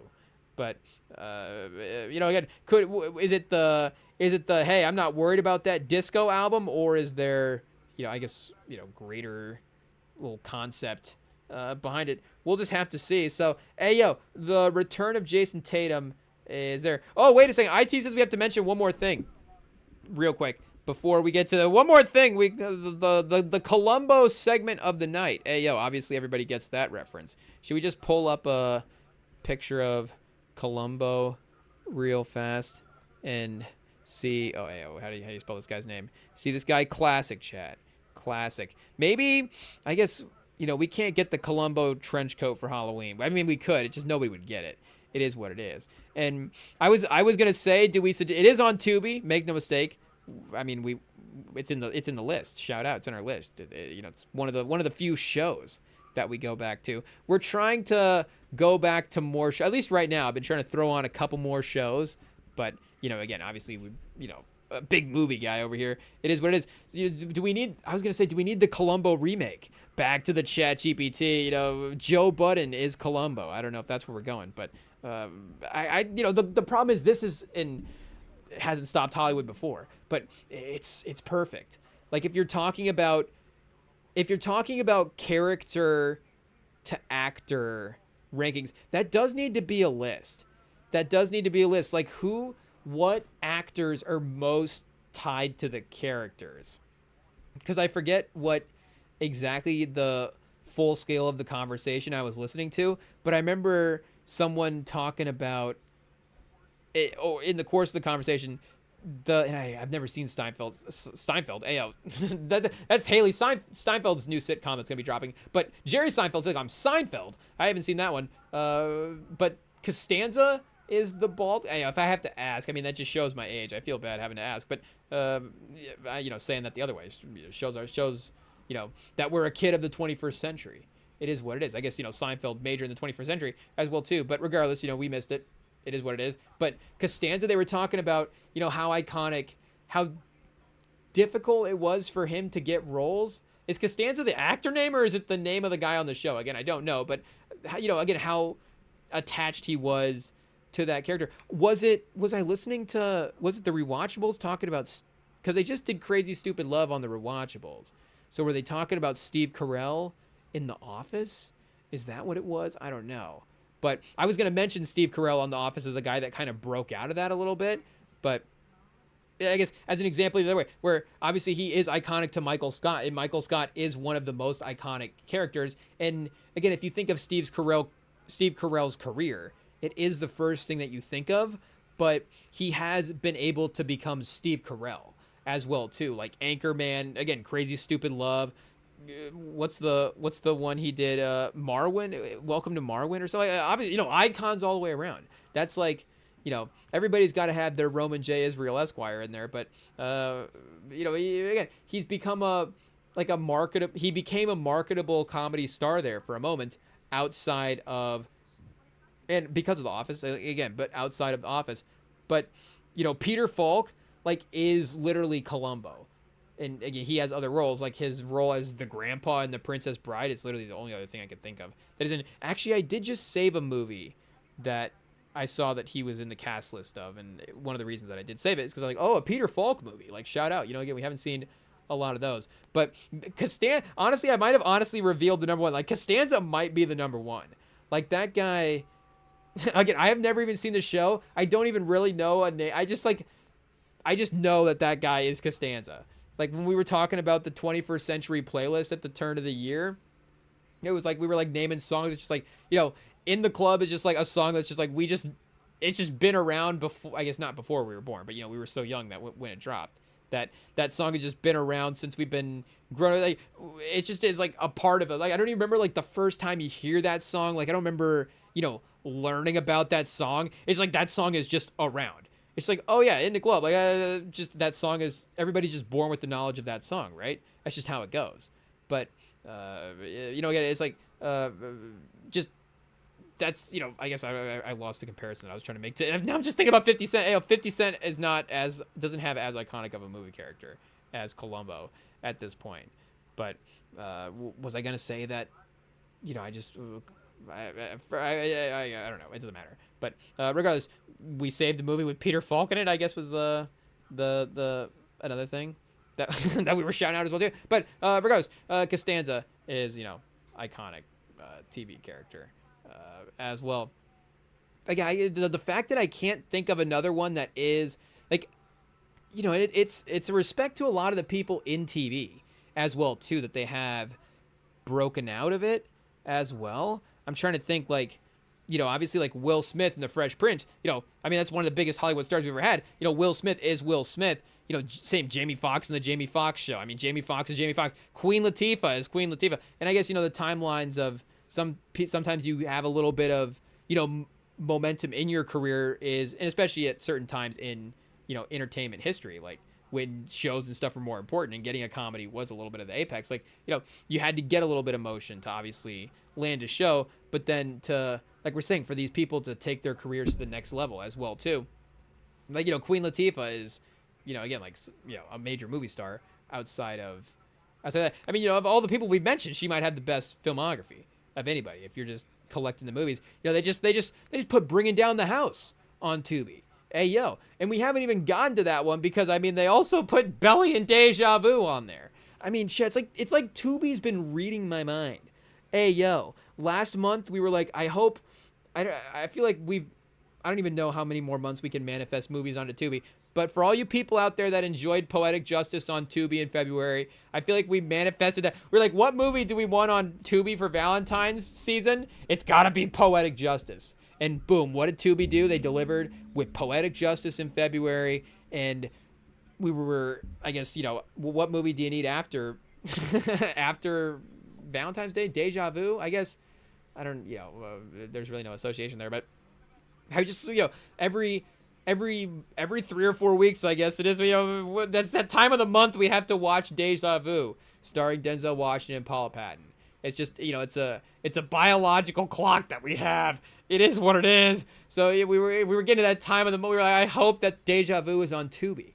Is there any way that Tubi's just gonna randomly have Deja Vu available? Because it was also, now it's tracking the Deja Vu streaming life over the last couple months, but it was free on YouTube for a second, then it wasn't, and it's oh, how long is this gonna be a streaming free agent before it's back in the mix? And now it's oh, Tubi's oh, I guess you want Deja Vu, boom, we'll put Deja Vu on there. So maybe it's algorithm based, maybe maybe it's just me, maybe Deja Vu is not accessed on all the other Tubis, I don't know, but it's okay. And I Belly is secretly always, not secretly, but it's kind of, I guess, I don't know, are we allowed to say it? If we say it's free on Roku, is Roku gonna be wait, we've had Belly free all these years? How do we let that slide? How do we have Belly and Escape from New York just available for free? hey yo. But those two movies just being out there on Roku, like never going. It's like okay, at least that's clutch. But I want to say that maybe Belly moved around recently. I don't know. Pause. But it's it's back. It's on Tubi now. So shout out. We got, and there was one other one that I was like, I can't believe that we got the full list. So should I pull? Let me see what's in the recommended for Tubi here. Oh, Bones.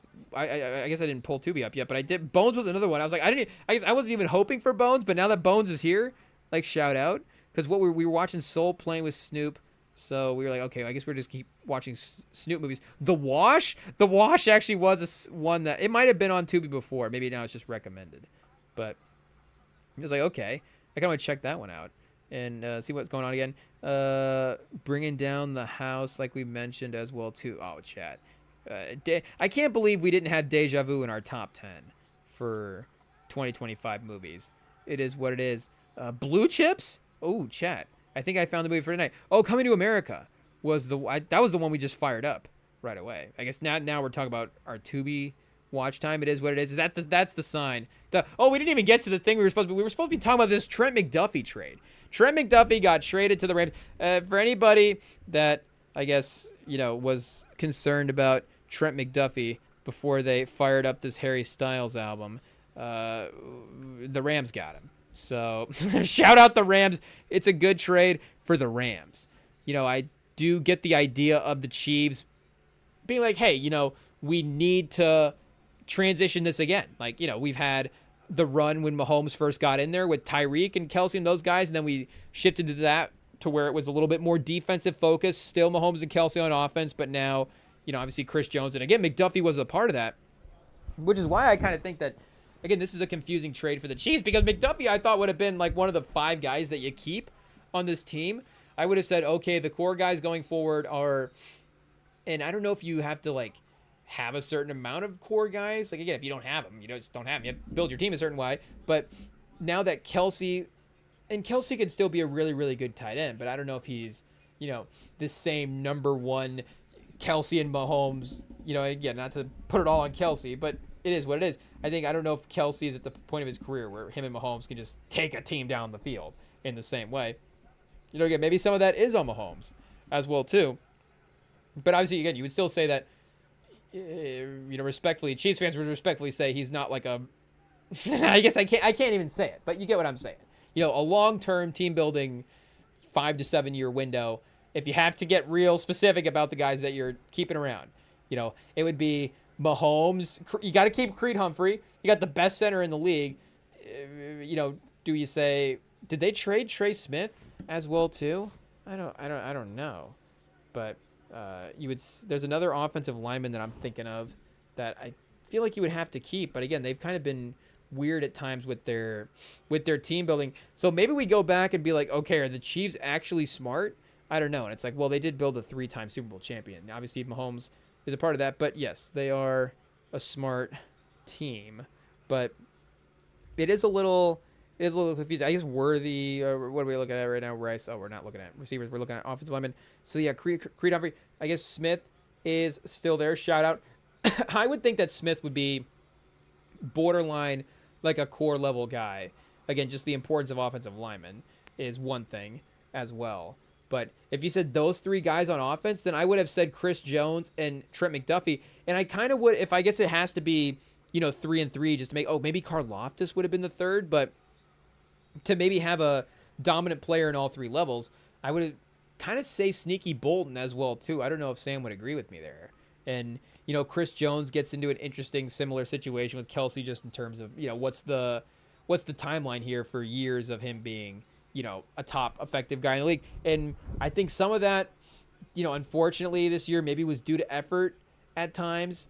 It's hate to have a season on the, pause back 9 of your career where maybe you're not as locked in for every game, but, regardless, I think he can still be, again, one of the best, hot take defensive tackles in the league, even if he may not necessarily be the best one. But again, for the Chiefs, McDuffie's not just important to this team. I would still say he's one of like the 7 corners that I would just want to have on my team as well, because McDuffie is such a rangy player.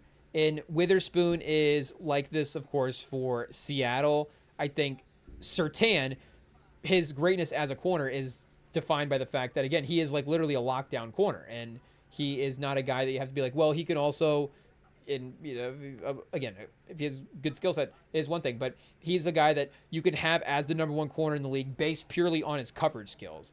I guess what I'm saying. And again, Witherspoon is there. I think McDuffie, I don't know if you could say he's the number one cover corner in the league, but can step up and, I guess to bring Edwards like name back into this, like you would never say, again, I say never is strong, but it's not a common thing to say that like Anthony Edwards is the best defensive player in the league or the best perimeter defensive player in the league. But there are certain nights or certain possessions or certain matchups where he's going to lock in. And it's like, I mean, at his best, there's nobody that could be better, defensively, if that makes sense. So he is a little bit in that tier as well.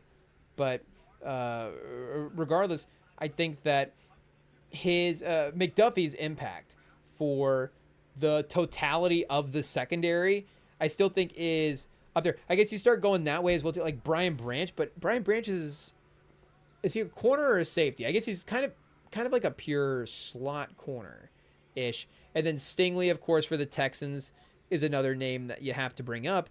And I hate the fact that I will still bring up Sauce Gardner's name because we have to be biased now. He's on the Colts, and we traded multiple first-round picks for him. But I don't know if Sauce Gardner should have gotten more than McDuffie. And it did also happen that, again, the Colts fell apart as well, too, at the end of the season. So the pick ended up being slightly better than them being the, when the trade happened, we were like, well, we're going to be the 28th pick in the draft, and that pick's not going to matter. Well, McDuffie was traded for the 29th pick in the draft. So if the 28th pick in the draft doesn't matter, and again, maybe the team drafting does matter, and obviously the NFL is a little different than the NBA. The 29th pick matters in the NBA, of course, but the 29th pick in the NFL does matter. But for trading a guy that can make an All-Pro, like I don't know if I would just trade the 29th pick in the draft for him. Seems a little bit light. Yeah, they got 2 first-round picks and Adonai Mitchell. Hey, yo. 26, 27, and Adonai Mitchell. And if we can see what the McDuffie trade... Oh, chat. How are we always on the... We got the Kawhi trade out here. Now we're getting mad about the Kawhi trade again. We're down by 20. Wemby, it doesn't matter. This is the jinx we get for, Wemby, again, 2 titles behind Kawhi Leonard. We said we'd rather have him, but it is what it is. Pause. But McDuffie, if they have the trade updated here, traded for a 2026 first, a 5th, a 6th, and a 3rd. So does a 5th, a 6th, and a 3rd equal an extra first?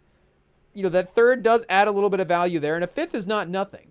But, I mean, again, the precedent is literally like, hey, this all-pro corner got 2 first-round picks, and this, and maybe there's contract stuff. But McDuffie is a 1st and a 2nd, I guess. So the second-team all-pro is what's killing him there. But he was 22nd in Defensive Player of the Year voting 2 years ago as well. And again, I think he could be a little bit more versatile in the totality of the defense. You think the Rams, again, are the Rams a better team than the Chiefs? I mean, right now their roster is clearly better. But if the Chiefs made this move, they would also be better as well too. Again, their roster being a little bit farther behind, it's like, okay, they're giving up some later round picks there where they could just use the influx of talent. They just kind of need the contracts and need the opportunity. But yeah, again, I don't think this is, well, maybe I should just stand on business. I don't know. Like it is what we don't like this trade. I'm gonna speak for Sam here too. We don't like this trade. Maybe Sam's a little bit more fond of the 29th pick, and again, maybe he understands the contracts as well too. Maybe he's actually a smart football fan, and we're just biasly rooting for players over here. But McDuffie is just one of my favorite corners in the league. So there is that. Just the idea of a team trading him. It's like, oh, how could that be? I would never trade him away. I would only trade for him. So, right now they've got Cassius Howell, the edge from Texas A&M. They got him mocked here. And now do the Chiefs have 2 first-round picks? I guess there is that. The Chiefs are at 9 as well. So, again, their own first-round pick is like really the value. Jeremiah Love at running back, that would be a little anticlimactic. But you could see them absolutely, looking at Mansour Delane here, Like immediately, immediately, what do the Chiefs need? They need a corner. I guess Fulton is like, Christian Fulton, shout out, can lock in. He's talented. Williams, I guess Noah Williams is like the guy now. If 26, 16th here out of 112 in the cornerback rating for PFF. So maybe again a little, but I would say a little bit of a different type of corner as well too. Like if Williams was your outside, because at McDuffie's best, again, he was a little bit more focused on not being an outside corner, but the season where him and Ward played together would have been his all-pro season. So Ward on the outside, on the one-on-one matchups, and then McDuffie just being a menace on the field.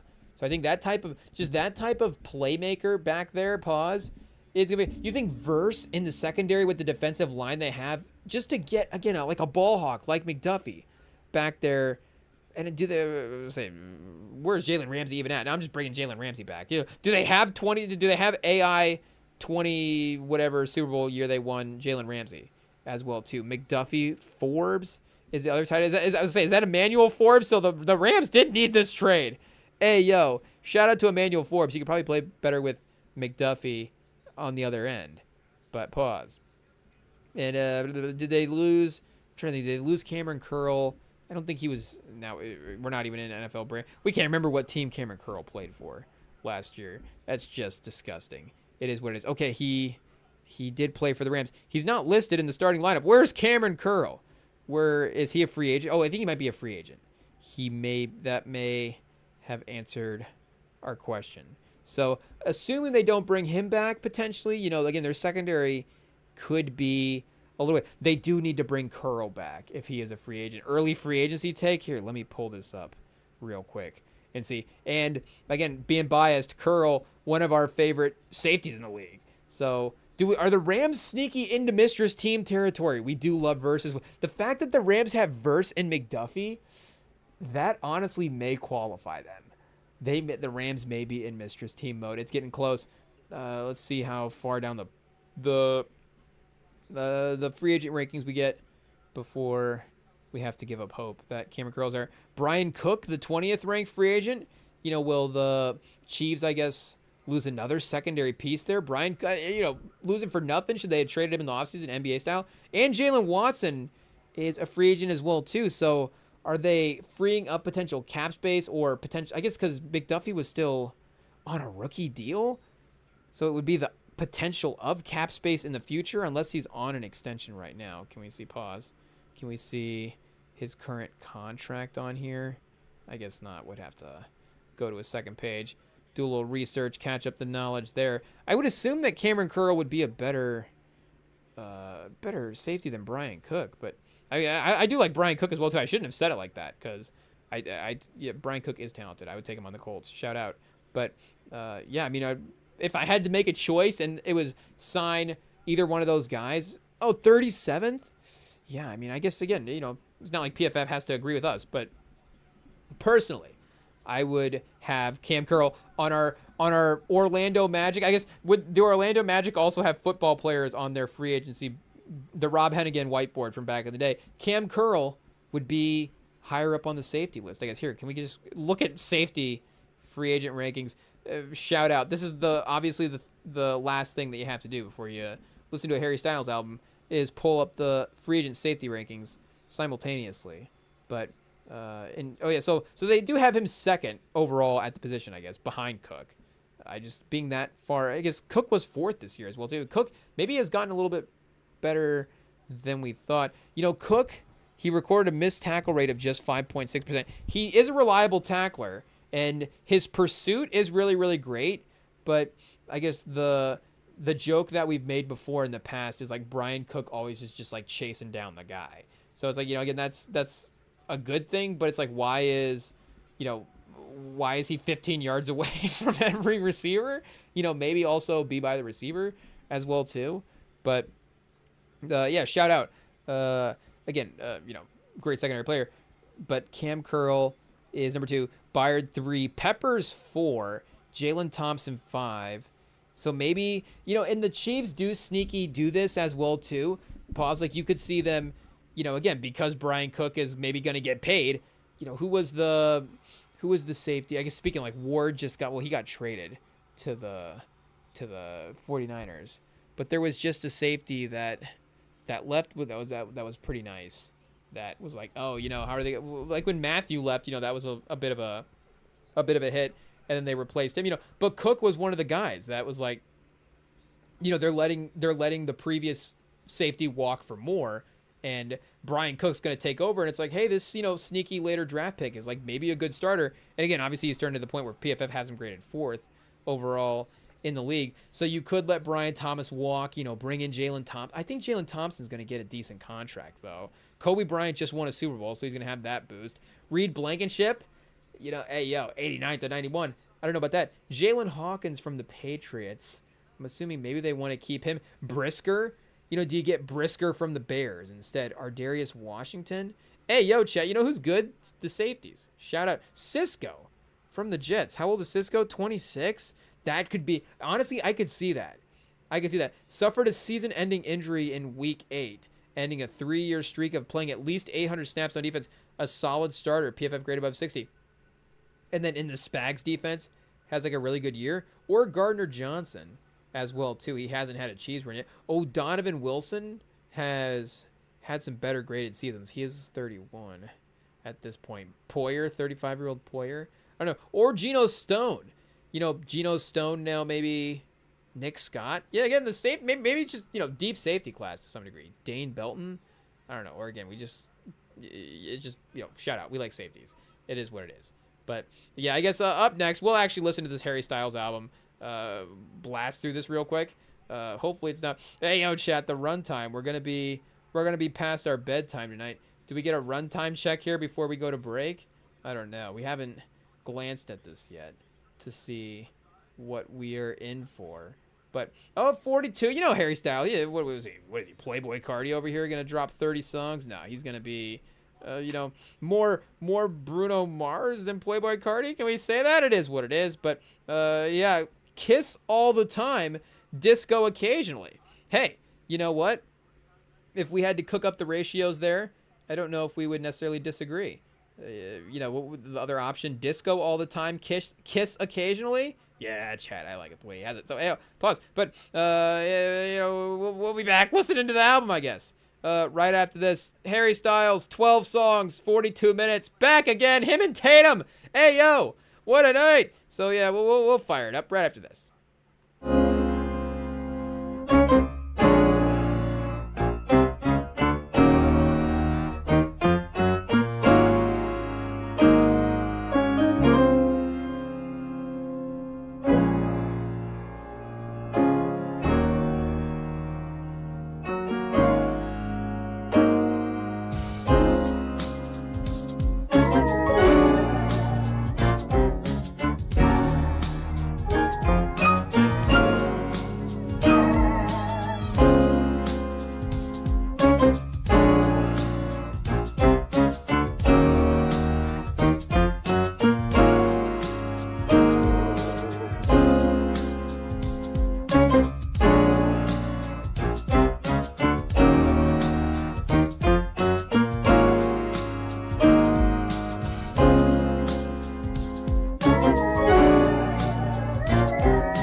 All right, we are back. Let's fire this baby up and see what we've got going here. Studio album number 4 for our guy, I guess, our guy for tonight, as well. Whoa, hey, I'll pause. His album, Harry's House in 2022. Is there, of course, the quote-unquote complicated feelings you do get with it, because I guess not from a musical standpoint, it was super popular, obviously, when it dropped. And I remember it being like a crazy phenomena as well too, in terms of like there were here, I guess let's just fire up this album and see what we got going. I guess here I want to play it off the speaker as always and see, are we going to be dancing? Is it going to be disco for real? I don't know why when I saw disco I started thinking about the last Doja Cat album that dropped. That did have like maybe more like a 80s synth pop. We got to go back to that one. Remember that being a fun album. But I was like, okay, I remember that album being kind of a dancey, groovy type album. So I guess in our minds, that's what disco is in 2026, is that last Doja Cat album. So we'll see, is that what Harry Styles thinks disco is? But again, disco occasionally, for the disco fans out there, that is concerning. Is he going to run enough plays for disco in this album is a question. A nice musical build up to start. We got a little 45-second musical intro. Harry Styles, we're chilling to start here. I don't know if he's gonna build to a beat drop. I don't know if that's necessarily his style. I think Harry Styles does, if I had to say, because I'm thinking about Sign of the Times as I say this, I'm trying to, that song's not, of course, necessarily about the beat drop as it would be about like him, the vocal crescendo. I don't know if that's the right way to phrase it, but just vocally, the performance of that, that's like a crazy song. Him really, putting on display his talent there.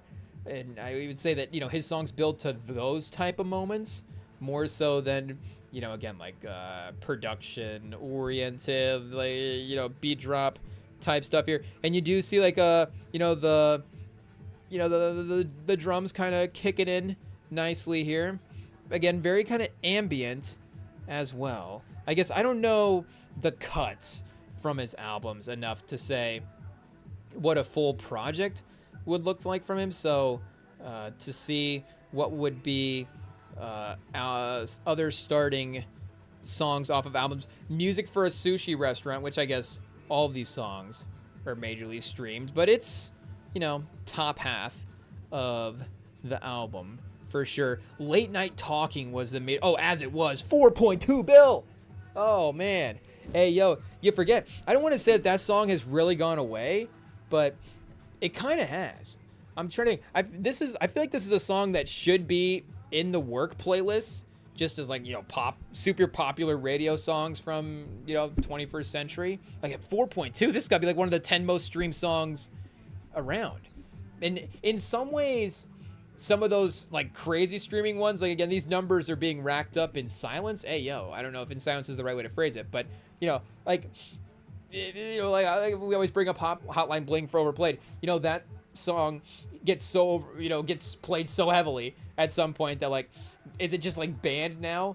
Like you're not allowed to queue up Hotline Bling anymore. It's had its time. We've played it enough in public. Like maybe As It Was, it just hit that moment. Blinding Lights as well too. Though Blinding Lights sneaky, you can fire up. I guess The Weeknd, shout out. I guess we had Bruno Mars album last week. We had to go back and is like Versace on the Floor his number one. So maybe Bruno Mars has good replay value with his 4 billion stream songs as well too. Let me see here. Is there a 4 billion streams club for Spotify? And how many? I'm gonna say there's no way it's more than I was gonna say 20, but 10, 8 songs at 4 billion. Blinding Lights is at 5.3. Shape of You at 4.8. Sweater Weather 4.4. Starboy 4.4. As It Was is top 5. As It Was is first team all Spotify. Whoa. Shout out Harry Styles. So 4.2. 4.287 gets the spot over Someone You Loved, 4.249. So Louis Capaldi pushed to second team there. Sunflower is 7 at 4.1, and then One Dance is actually the more overplayed song by Drake, I guess, at 4.185 or 4.085 billion streams for One Dance. Where do we say Hotline Bling? Is that 3 or is that only 2 bill? Maybe it does have a little bit more life. I don't know. We haven't seen it yet at this point. I probably scrolled past it on the list that I am looking at this point, unless it's off the record. Hotline Bling officially off the record. Did that song never drop? Was it all a dream, chat? Hey, yo, imagine we replayed the dream 2 billion times, 3 billion times. I guess Hotline Bling's not in the top 100 most streamed songs of all time. I'm looking at it right now on Wikipedia. I guess I still have the actual Spotify pulled up in the background. But, hey, yo, I'm scrolling through it, and I'm not seeing it. Again, we saw One Dance. So I guess here we can sort by artist, I guess, and just go Drake. Yeah, God's Plan's at 3.007 at 53. So those are his 2 major first artist songs at 4 bill. Otherwise, and in the top 100, I guess, as well, too. I imagine Hotline Bling is on it. So we gotta find out, chat. I mean, did this song, maybe this song was one of the botted songs. Did this song get taken out of the top 100 because of the bots? I don't know. Did they readjust the numbers? Let's see what we got here. Passion Fruit 2.151. Hotline Bling 1.6. So do we like the song or not? I'm saying it's overplayed, but it's, quote unquote, only at 1.6 billion. One Dance at 4.085 is crazy. Hey, yo, that song was everywhere.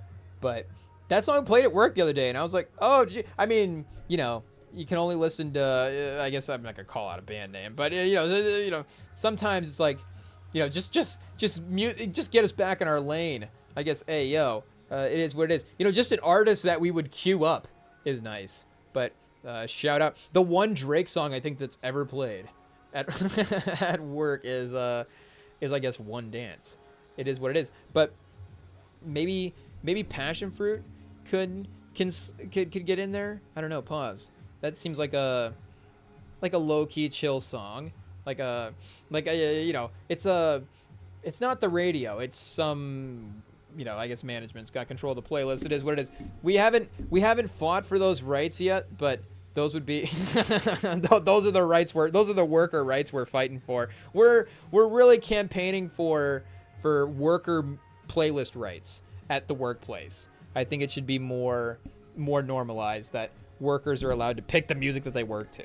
It is what it is. We're passionate about it, but well, I guess campaign hard, pause more passionately when we're actually at work. I don't know, but yeah, shout out, I guess to those joining the cause, but still a little, do I say emotional? I don't know if emotional is the right term, but the musical break here is pretty vibey for sure. And I guess, again, not necessarily recalling all of the songs in his discography. I'm assuming, this production does sound a little bit different than some of his hits, for sure. I guess I don't know his team or names that he works with. But, Disco, does that mean Antonov is going to be behind the boards for this one? But, yeah, obviously, hey, yo, as it was. I guess we still got Harry's House up here in the background. But yeah, again, obviously the last time that Styles dropped an album, he won the Grammy for it. So there is, the heavyweight expectations in a way of that, just being one of the major musical stars, but then having that sort of craftsman angle to his career. And I almost, I guess I don't know boy bands enough in general to think to know like who all was in a boy band, and then the popular boy bands versus just like who was in a boy band at some point as well too. Here, let me look up a list. Most popular boy bands of all time. Hey, yo, just to remember maybe some names from who would be in those. But I'm, from the recent times, I was just thinking like, obviously, Backstreet. I was looking at the name here, Backstreet. Obviously we knew Backstreet Boys before this, but I just wanted to get a little bit, a little bit more into the list than that. Again, some of the list already speaks for itself. Backstreet Boys, One Direction, BTS, NSYNC, Boys to Men, Jackson 5, Jonas Brothers. I guess Jonas Brothers is that automatically in the top 10? Maybe. Year 3000 is pretty strong. So you got to give him credit there. This track as well too. What is this? Ready, Steady, Go, with an exclamation point. So this is disco. This is part of the occasionally, right here. This is the only track with an exclamation point. There is also a track on here called Pop. So that could be kind of a pop song. There's also a song called Dance No More. So Baby Keem on his last album, of course, dropped a song called I'm Not a Lyricist, and Ayo fooled us there. But so maybe Dance No More is a dance track. Harry Styles trying to throw us off. But Ready Steady Go, this is a fun up tempo song right here for sure. This is a playlist ad. Shout out Golden Buzzer chat for Harry Styles once again. All these years later, Golden Buzzer. But yeah, like I'm saying, okay. So BTS, I guess, is he like the best? I don't want to say the best solo career at this point, because again, he's only 4 albums in, so I'm assuming somebody else has. Oh well, I guess it's got the Beatles. Did I say the Beatles? Did I read that off already? The Beatles, yeah. So what? Paul McCartney maybe is, again, if we're just ranking like solo careers, would you say Paul McCartney has the best? Again, the Beatles are more of a band than they are a boy band per se, because I guess do boy bands only have to? If boy bands make music, like in their 40s, are they still a boy band? Or are they just a band? Like if again, I don't know exactly. Obviously, like if you were looking at One Direction, obviously, rest in peace, Liam. Like again, the full band, obviously, even if everybody was agreeing to return, obviously there are reasons why there wouldn't be able to be that full reunion in the same way. But so again, I don't know exactly how that applies to every group. Obviously, like Jackson 5, Ayo, obviously, rest in peace to the lost ones there. But like if the Jackson 5 dropped an album in like their 50s, like would it still be a boy band, or are they just a music group at that point? I don't know how what genre does that fall in? Is boy band a genre of music, or is it just I guess in some pop senses it is, and then there are obviously boy bands that are in more of a genre where, again, Boys to Men's more R&B. You've got BTS is like K-pop. Like I guess in some ways maybe K-pop is popular again because of BTS, but like One Direction, again, you could say it's like pop music, but it's also, I think, because it's and again, obviously there's songs on there that are hits as well too. That's what makes you beautiful. That song, that song's a classic. Who wasn't bumping that song back in the day? That was like was that like Miley Cyrus, Bieber era as well too? So, again, obviously the teens were carrying the radio play, in the 20 teens. It is what it is. But to say that it was such basic pop music, again, it's like boy band music. NSYNC, in Backstreet Boy. I guess, again, just judging by the, like, I Want It That Way versus That's What Makes You Beautiful. And this is where now I'm, again, this is how so little we don't know about boy bands, is that I have to look up, like, what is the most popular NSYNC song. Oh, Bye Bye Bye. Okay, boom, there you go. Bye Bye Bye, I Got It That Way, and That's What Makes You Beautiful. Those are all the same song. It is what it is. So again, that's, that it's boy band music. But otherwise, but again, I think you could make the argument that in terms of, how the industry views the artists themselves as a craftsman, that I think, because, again, if we're just comparing 21st century artists for this discussion, because again, I would need to know, I guess you could just, 21st century or 20th century, a landscape, I guess, from the boy band angle, we'd have to do more research on there. just solidifying, pause, the solo career knowledge. But for at least thinking about the stars of the 21st century, Timberlake is, again, if you were arguing commercial success and just overall fame level as well too. Timberlake, of course, do you say literally he's had to take a back seat? I don't know. He's had to take a back seat a couple times, and I think he's, obviously maybe not as like the motion that I guess the motion rankings, obviously Harry Styles over Timberlake right now. Hey, it is what it is. But if we're still going name rankings, Timberlake is still as famous as all those guys. And Timberlake did a Super Bowl as well, too. So Harry Styles hasn't actually done the Super Bowl yet, though. And this album, I guess now that I'm thinking about that, is interesting for that, too, because, I guess we had Coldplay at the Super Bowl, so you can have, you can have a vibey Super Bowl in some way. What are the most ambient Super Bowl halftimes that we've had? I don't know. But if this album was geared a little bit more anthemic, he could definitely, again, as it was, like we're saying, on the strength of that alone, that's a Super Bowl level song, I guess. And then he did have a second song on here as well, too, that was like in the top 20. He had As It Was, and then maybe not quite in the top 20, but he did have another top 100 song here. Let me look up his songs on the list. Watermelon Sugar at 3.222 billion streams as well, too. So again, the Super Bowl set list is forming. Golden, I guess here, I'm looking on my phone. Let's see the streams here. Yeah, Golden at 1 bill, Adore You at 2 bill, Falling at 1.5 billion streams.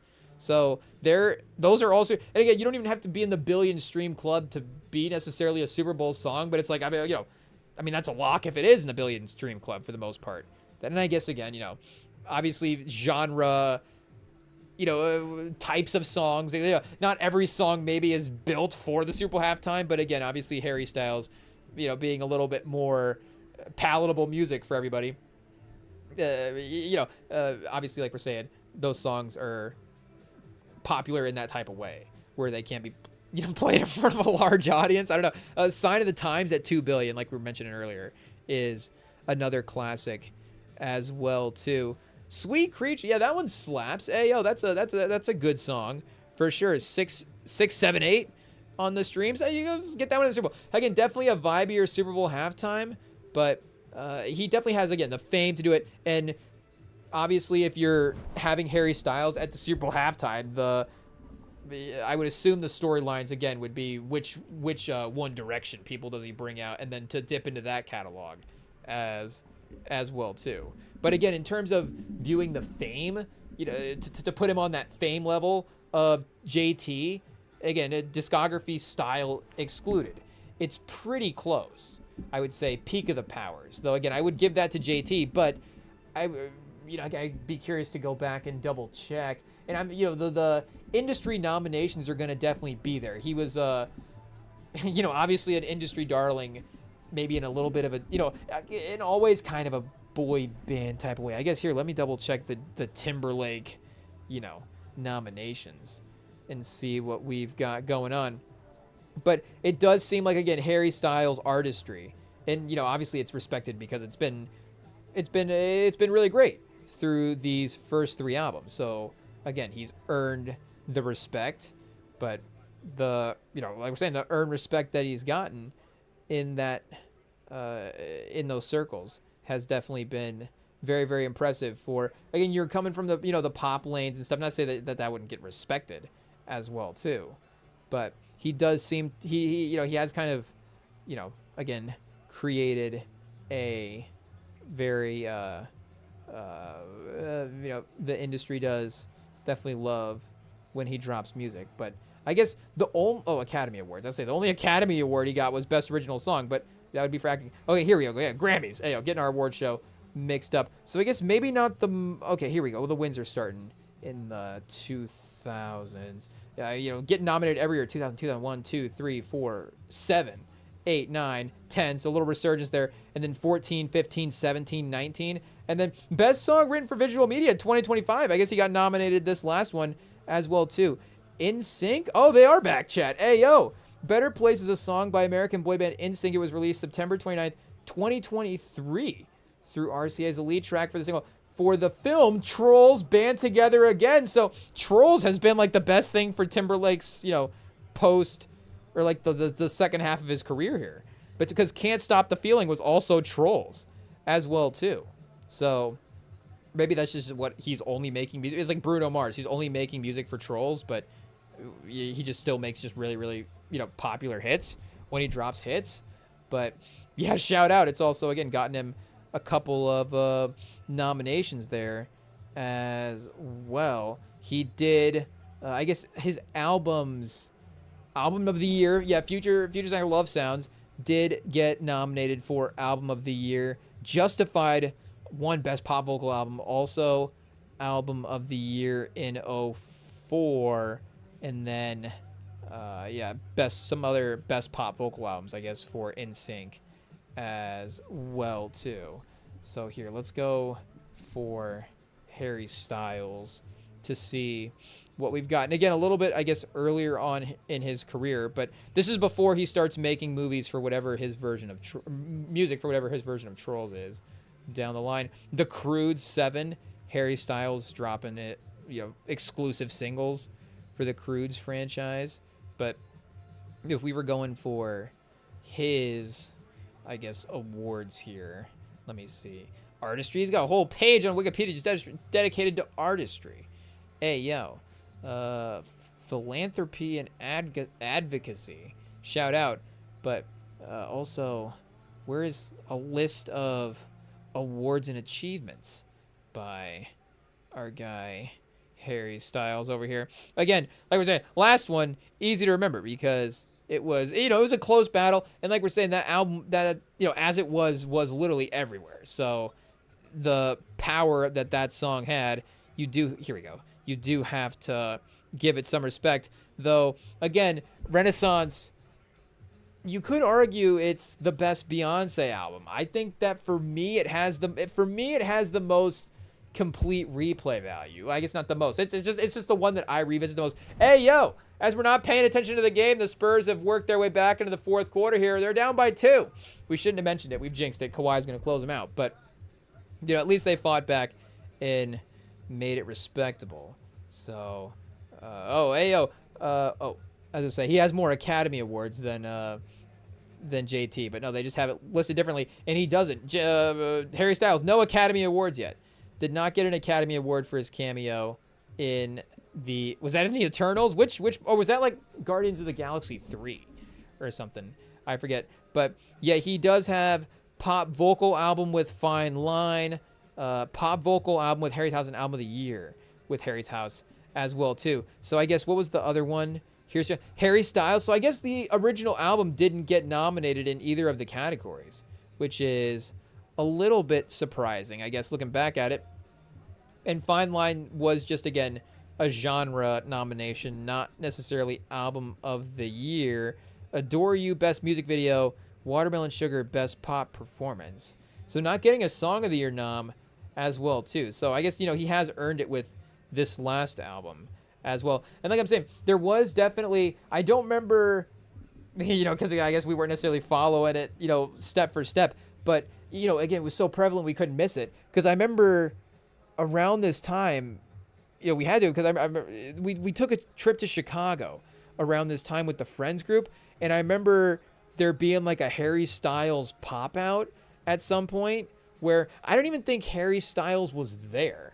I just think it was a Harry Styles pop out for the album. And I remember walking past the line for that. I think it was with the friend group. I don't remember. I just remember being in Chicago around the time that this album was dropping, and there was like a hype for it that was like, okay, like, this is crazy. And then, like we're saying, obviously the success of the singles out of that, and then the award success that he carried with this album. But that being said, it does carry, again, the weight of being that type of heavyweight champion as well too. He proved he can be an elite album maker, an elite world builder in the industry's eyes in that way. And if we look at the year 2026 as well too, I know obviously for we get a little bit more locked in on the hip hop albums when those drop. But the hip hop albums that, the rap albums that have dropped this year have been from just major stars in the game in general. So, again, and not to disrespect certain names, but, again, we're tracking, if Core Day drops, we're locked in. Ayo, obviously we get a little bit more into the genre itself when we're reacting to albums here on the live streams. But again, we've just had a real star-studded start to 2026, regardless of where you look at, because, again, J. Cole's just one of the biggest music stars in the game at this point. Don Toliver is just one of the biggest music stars in the game. Same with A$AP Rocky. And, maybe Baby Keem, again, is a little bit more of like a bigger star for rap or, for hip-hop than he is just in terms of the overall music industry. But was still, and, obviously I say that, I'm saying respectfully, he's one of the bigger stars in the rap game, especially this album delivering. Carter Bryant with the 3, the Spurs in the lead. Oh, chat, we are sorry to Harry Styles, but the Spurs are getting revenge on Kawhi. Oh, Brick Lopez with the little layup there. I guess now that I'm thinking about it as well, too, 3 minutes left. I wasn't thinking about the lineups and stuff as the game was going. Harry Styles albums, guys, intrigued. I guess we got a little. He's kind of singing here on this one, but no Wemby as well too. I don't think he's made a return since he went to the locker, so that's probably maybe a reason why they were starting. They were struggling there as well too. We should have been more locked in because it would have been interesting to see the dynamic of the game switch to Fox. I've seen some online people starting to question the Fox dynamic on this team. His numbers haven't necessarily been, again, he was an all-star, so his numbers haven't been all-star level post the all-star break, but I wouldn't necessarily say that. And Wemby's taken a little bit more responsibility in terms of his offense. Obviously, he's just getting better. But, and Fox does have the shot here at the end of the game. I guess not the end of the game, but 2 minutes left as the game winds down. That little step back behind the legs from the mid-range. Wemby started the game going from right to left earlier on the right side. We get Fox going left to right from the left side there, obviously, left-handed, but the mid-range jumper is pure. So I think that's an interesting situation because that maybe is a Wemby bucket there. But I think Wemby trusts Fox as well, too, being the veteran guard that he is. If he wants to call his number in those moments, he's allowed to. The spacing does get interesting. They do have, like we're saying, Carter Bryant out there at the 5 now. So Lopez is having to worry about rotating over to the corner. And not to say that Wemby doesn't have the three-point game that Carter Bryant has. I would assume that they're hopefully kind of close in the three-point capabilities. What are we saying? Carter Bryant is a little bit more isolated to just three-pointers at this point. So again, because of Wemby's game, he's going to be controlling the offense. He's going to be more, honestly, like top of the key free throw line range. So the spacing. Oh, he is back out there. Okay, 1:33 left. They put him back out there. Oh, and then Champagny airballed. Maybe just bad luck for tonight, chat. You hate to say it. But, I mean, we can only judge what we see. It is what it is. The Carter Bryant minutes were being successful. Were we confusing Carter Bryant with Wemby with Carter Bryant? I don't know what would have been worse at some point. Wemby's Carter Bryant. But shout out. He was, our guy CB was balling out there for a second. I mean, he took the leading 3, so we're just going to give him a lot of credit. It is what it is. But again, you do get a little bit of different dynamic with the spacing anyways with him in the lineup. And the instrumental, we did have, some soft Harry Styles vocals, definitely a little bit of a slower track here. I'm not saying I was letting it pass by, but, again, the game was exciting here at the end, but it is what it is. I got to say, the little instrumental section that he has here at the end and his vocals kicking back in, he was maybe going, I don't know, like synthy. I'm not saying that it was bad, but just, it is what the strings right here were just super amazing. Whatever the little orchestra section was really, really got our attention. So shout out this track, Coming Up With The Roses. Really pronouncing the words there is, I guess, do we get back and timestamp it? I don't know. Somewhere here on the last third, the 3-minute section of the track is a very beautiful instrumental section. So shout out. I guess I don't know how depressing he is in this song with the lyrics. Not to say that his lyrics are depressing. It's just, it was a slow song. So I don't know. you know, is it a song we're gonna go want to back? Be like, yeah, let's relive this vibe. But that was a very again very pleasant, calming musical piece that we needed to, you know, keep us in check here at the final 60 seconds. Spurs 2-point lead, I guess. Hey, yo, the pop is a poppy song, so I guess, you know, the energy's back. Final 60 seconds, lock in. Hey, yo, Matherin, they called the timeout the minute Matherin got the basketball. They're like, he's going to go for the shot. We've got to reset the offense here real quick. So can the Spurs lock in for defense here for the last 60 seconds? Wemby, speaking of the three-point range, there we go. He actually took advantage of it that time. Did they have Brook Lopez off the court? I didn't see him in the camera angle there, but it was kind of focused on Wemby. So you do have like the Harry Styles vocals kind of like set. There's like a little detached in the background kind of vibe to the vocals, and I feel like that is a move that he has maybe used in the past a little bit, and just kind of the way his voice can ring off sometimes as well too, where he is like doing, like, again, on the last track, he's like maybe a little bit more soft with the singing. Again, even if he is really belting it out, there is just like a, what do you say, a smoothness to the voice that he has, versus when, again, he is just going, there's like a little bit more of a shouting sound that he'll have, which is like I do kind of like that vocal style that he has. And again, it will be on kind of a dance track like this. And again, it's still him singing, but it's sometimes more like, you know, again, he's like, I guess that's our Harry Styles imitation. It's spot on. I know. That's not Harry Styles didn't call in for a second. It's just a little impersonation we've been working on for, I guess, we've officially worked on it the one time there. It is what it is. But shout out. So again, I don't know, did we set the over under at 2 disco tracks?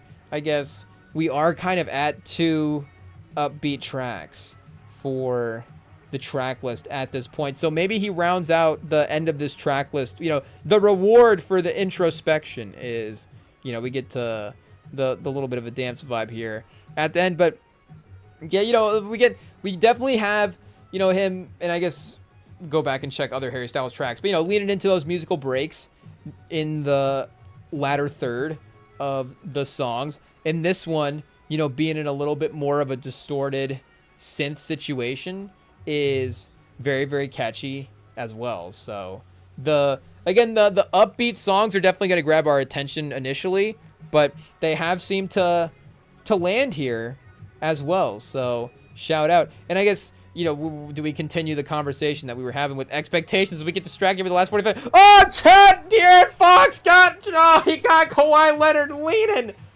Oh, he missed the shot, but he got him leaning, chat.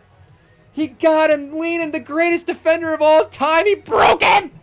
Oh, Chad. If he had made that, that is sneaky. One of the better misses. Oh, Kawhi, the 3 on Wemby. Wemby with the contest and the dunk on the other end. The clip. Chat. Sorry to Harry Styles.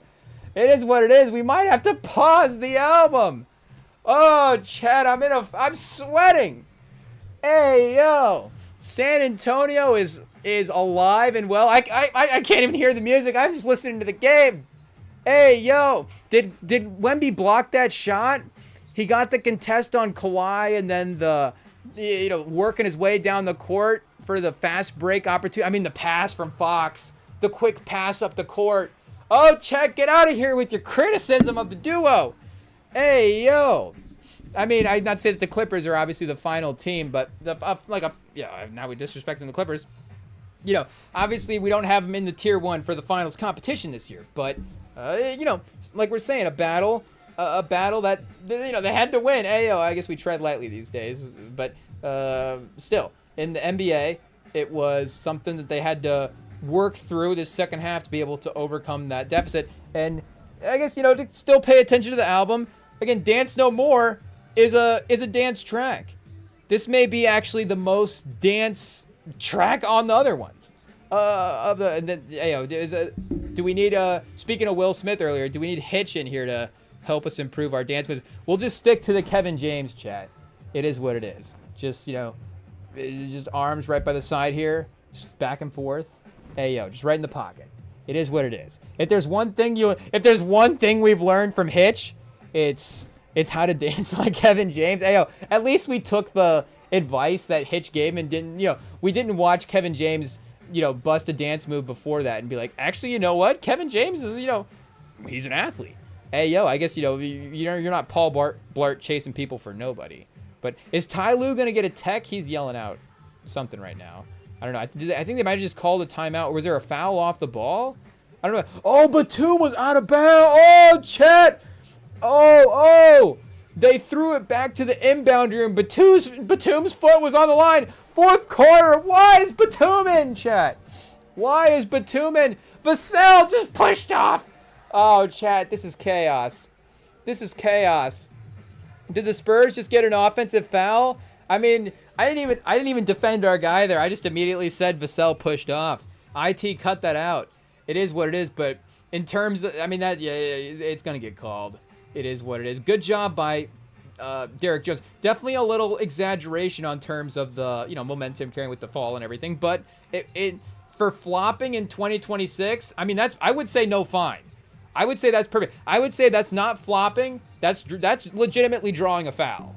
It is what it is. You're the perfect balance of getting into the offensive player's space and, the offensive player baiting him into drawing that contact as well. And again, the ref is, and the reason that I, call it an offensive foul, not because it's like aggressive contact, but because we know that the ref is going to, if the elbow extends to a certain point, it's a call. It doesn't really matter to some degree what the force is of that.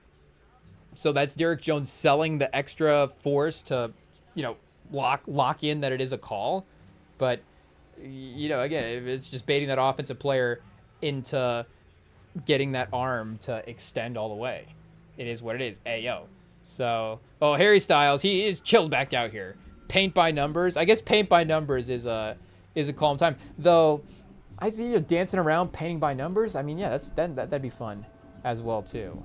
But hey, yo, if you want to talk about the league being scripted, it feels like that is like a perfect scripted moment. The refs don't even have to make up a call to make up something. It's just the offense. One guy steps in the line, one guy immediately commits a turnover. Oh, wait a second, they gave the ball back to San Antonio. Okay, thank goodness. It is what it is. Shout out. We're over here just not defending our guy at all. I'm just trying to psychologically reckon with the fact that we got an offensive foul. It's like, what, a good call. It is what it is, shout out. But, okay, we got the ball. Best case scenario, now we're going to the free throw line. 2 free throws. Let's make this a 3-point game. Let's put this away. Hey, yo, Champagny, been clutch all no. Oh, chat. Why would we even say anything? Why would we say anything? Of course he missed it. It is what it is. You could tell right away the arc on that. You could tell he was staring right at the back of the rim. Pause, because, that's exactly where the shot went. It was perfectly accurate. Maybe Champagny, just dial it in. Look at a different area. Pause. Dial it in. But, I think we just looked at a different area because we've also got Love and Hip Hop on in the background as well. But back to the free throws. Oh, he missed them both. Hey, yo. Oh, offensive rebound for San Antonio. The chaos ensues. Champagny, the Clippers aren't going to foul. They foul Castle. Okay, there we go. Let's get the second team All-NBA, or is he going to be on second team? I don't know, but get the young star on the free throw line. Oh, chat, the Kawhi Leonard night spoiled.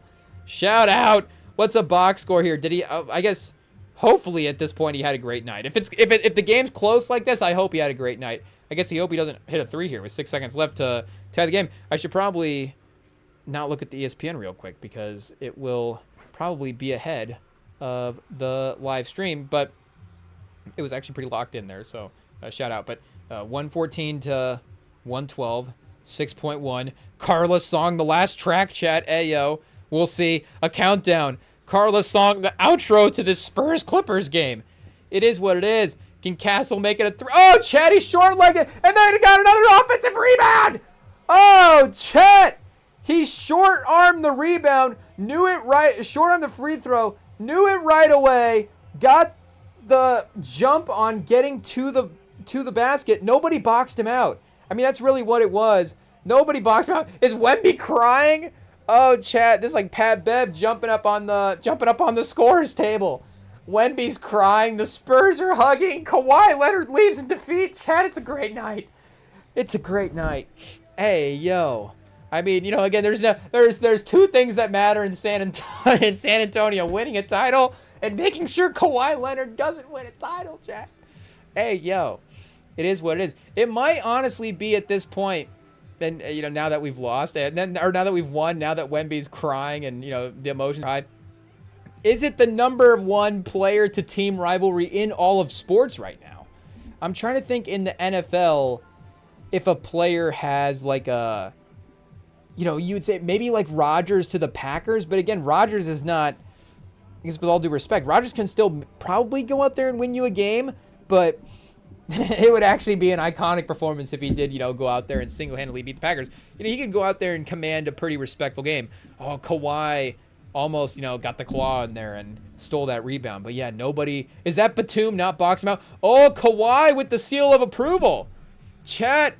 Hey, yo. And I know that we were saying, Wemby in terms of the star player, but obviously Steph Castle is more of the Kawhi adjacent stylistically, in terms of the wing, perimeter player, lockdown defender as well, too. So in terms of who could actually take the mantle from Kawhi, obviously Wemby taking the mantle from Robinson and Duncan and, Artis Gilmore from back in the day. But, how far can we extend this mantle? I don't know. But then, the Sean Elliott, Bruce Bowen would get thrown into the timeline of great Spurs wings just because, again, he was great for that Spurs run. So you have to give him his respect. And I don't know if there's like a pseudo, the Steven Jackson thing is something that we need to do like a Steven Jackson reconciliation to the Spurs fan base sort of. Can we get Steven Jackson to call in at some point? I don't know, but it would be the Sean Elliott to Bruce Bowen to Kawhi Leonard to Steph Castle lineage. I mean, I guess De'Aaron Fox is in that point guard lineage of like Tony Parker, but he wasn't. I guess we tread lightly to say he wasn't drafted, but again, we'll see. Obviously, if he wins the title and is a Finals MVP, then yeah, immediately he's like beloved in the lineage of great Spurs point guards. It is what it is, and could get there anyways as well too. Is getting there based on the way he's playing. I mean, he's there for this season for sure, but obviously that's not important for right now. Shout out. So as Harry Styles crescendo as the album, I guess I don't know if this is the the peak of the album, but hey, yo, shout out. I mean, this album's 10 out of 10 now. It is what it is. It scored a classic Spurs Clippers game for us. So we didn't expect it to be to the Harry Styles album, but it is what it is. Shout out. So I guess, to all the Spurs, Harry Styles fans in the chat, let's go Spurs. Go Spurs, go. Go Spurs, go. They're not doing the Spurs fan jackal. They were doing the soccer tradition, like, with the drum situation at the end of the one game. This feels like we need to get the drum back out. Hey, yo, this feels like a situation we need to get Wemby cheering everybody back on. We need to pull that clip back up. I don't even remember exactly how the chant went, but it was like a go Spurs go situation. So, hey, yo, what a night, chat. Tatum, Sam's happy. Tatum returns, playing well. It could be a Rem and Sam finals this year.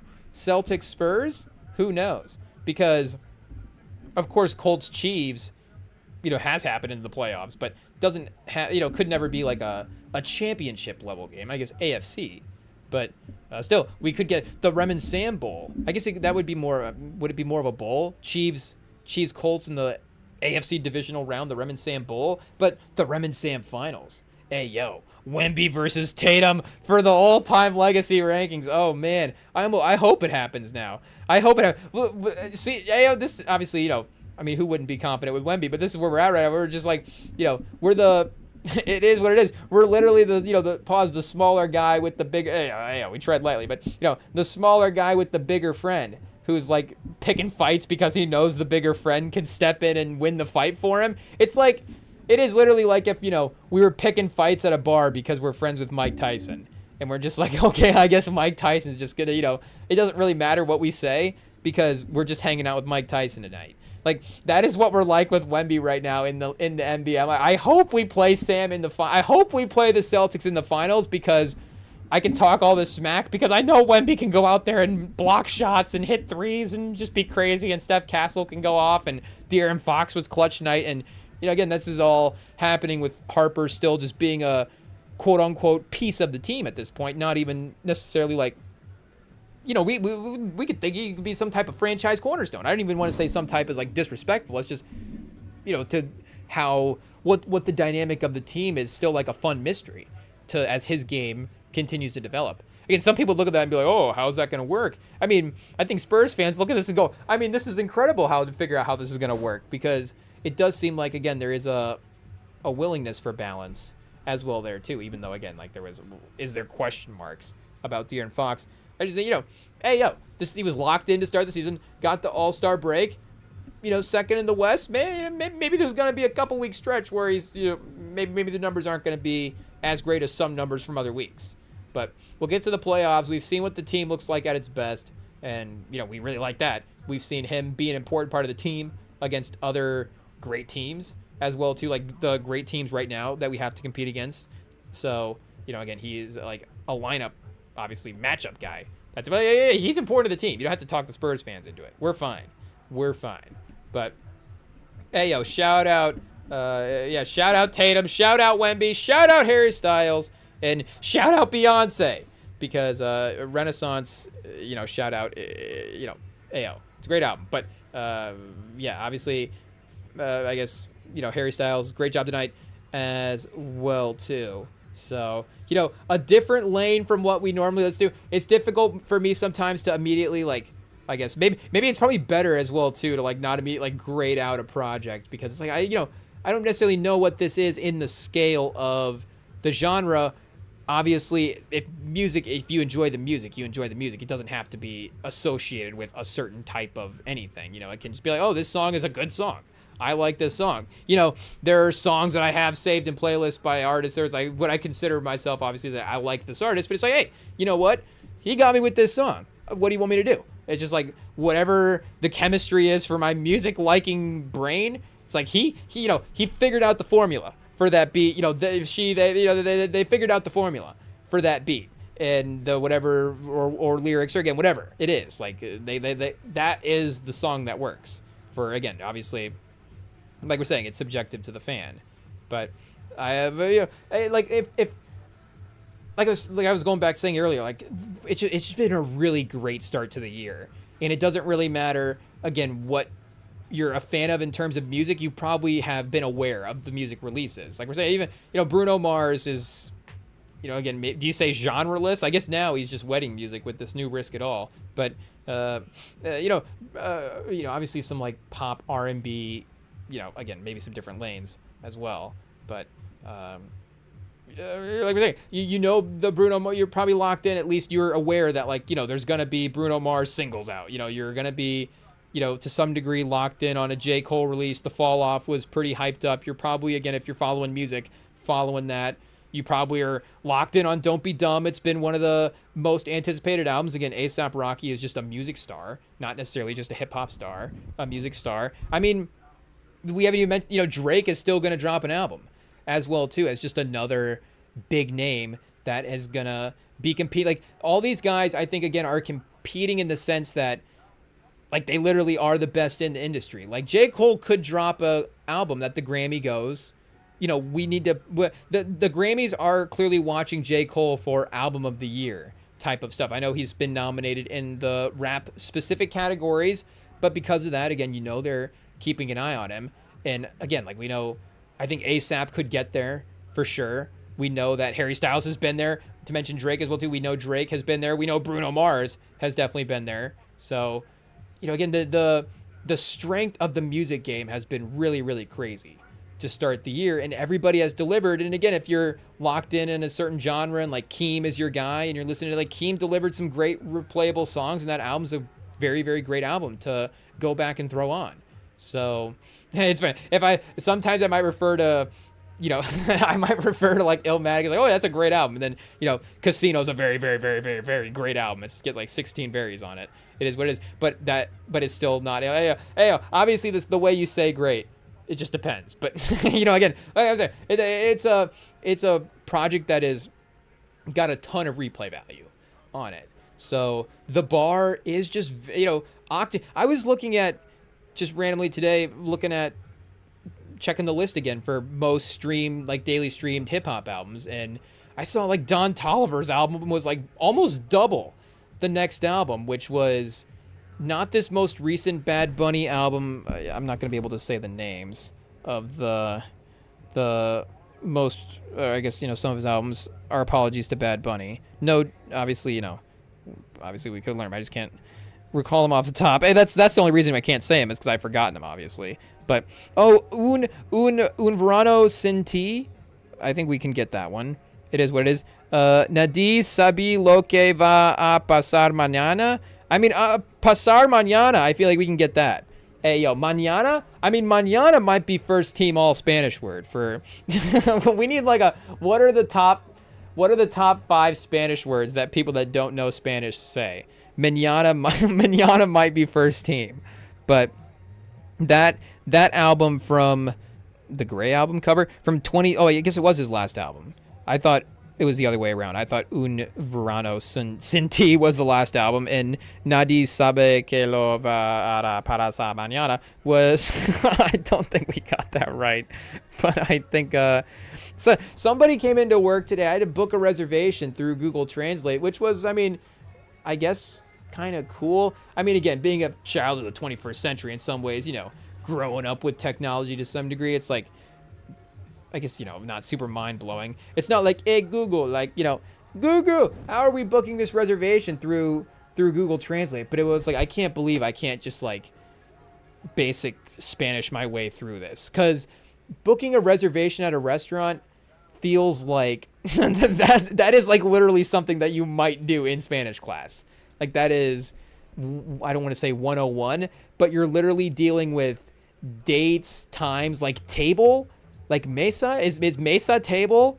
Like I feel table, number of people, date and a time. Like even if I don't have to collect every piece of information for what you may typically get in a conversation, just again those 3 things. Like I feel like you should be able to just not even in the concept of a reservation. Like I should be able to have a conversation with somebody like how many people, what time, how many people, and where is like when. What time, what day, how many people? Like that should be 3 basic things that you should just know in general. And I guess I probably could have said like, I guess, once you get outside of the 10, I guess I would have had to just count up from Uno every time from Uno. Hey, see, there we are. We're bilingual basically. But either way, I guess point being, I thought Don Toliver's album was like double that album from Bad Bunny. I guess point being, again, a lot of very, very great replayable music has been dropped to start 2026. And Harry Styles is going to get the replays. I'm just saying that, it's a minefield out here this year. Shout out for everybody stepping up and not being afraid to drop. Hey, yo, pause. But regardless, we do, again, know what a lot of really great music sounds like for this year because we've gotten a lot of great music. So... shout out, again, Harry Styles. This is a great addition to the year, for sure. So I guess the Harry Styles fans, DM us at REMINGTOM Pod. Let us know. We'll see. I guess what the online community is saying out there. But we'll also be back Sunday as well too. Of course, we are here on the YouTube channel live Sundays, Tuesdays, and Fridays, so you can. Jump on with us then. And we'll be back Sunday. Will Harry Styles, will we mention him in our Path to the Draft live stream on Sunday? I don't know. But we've got another Path to the Draft series continuation, as well as, I guess, do the Spurs play Sunday? It could be they play Friday, probably Sunday. It seems like they might be lined up for that. So who knows? We may be watching that again. But thank you guys for jumping on with us tonight. We will be back, like I said, Sunday, and you can follow the podcast feeds. Message us. We had some prompts if you're jumping on, later in the live stream, or if we haven't prompted you to DM us at RemingTonM at some point, we had some questions that we were asking. I guess we can't remember all of them, but maybe we'll write those down. What do you need to DM us at RemingTonM for? I guess, like we said, to let us know what you think about the Harry Styles album. But and we needed investors for Infinite Jerseys. If you are our new business establishment, the jersey store that operates like the suit store from Den of Thieves. So if you want to invest in that, you can DM us at RemingTonM as well too on Instagram, and we'll be back Sunday with a investor pitch and a new episode. And I was gonna say Selection Sunday and Oscars is next. Not this. I guess the next Sunday. How do you phrase it? But the 15th. So that is gonna. If you're gonna be here for one, be here for the 15th, because that'd be crazy. Hey yo, got bracket and the Oscars on the same day is gonna be a lot of fun. But yeah, we'll have fun next week as well too. So wait, ayo, do we do a double disc patch of the draft next week? Because the week after that's gonna be Oscars and bracket. I don't know. I guess we'll have to have a little IT meeting after this. IT, stick around. But yeah, that is it for tonight. We will see you all Sunday. Have a fun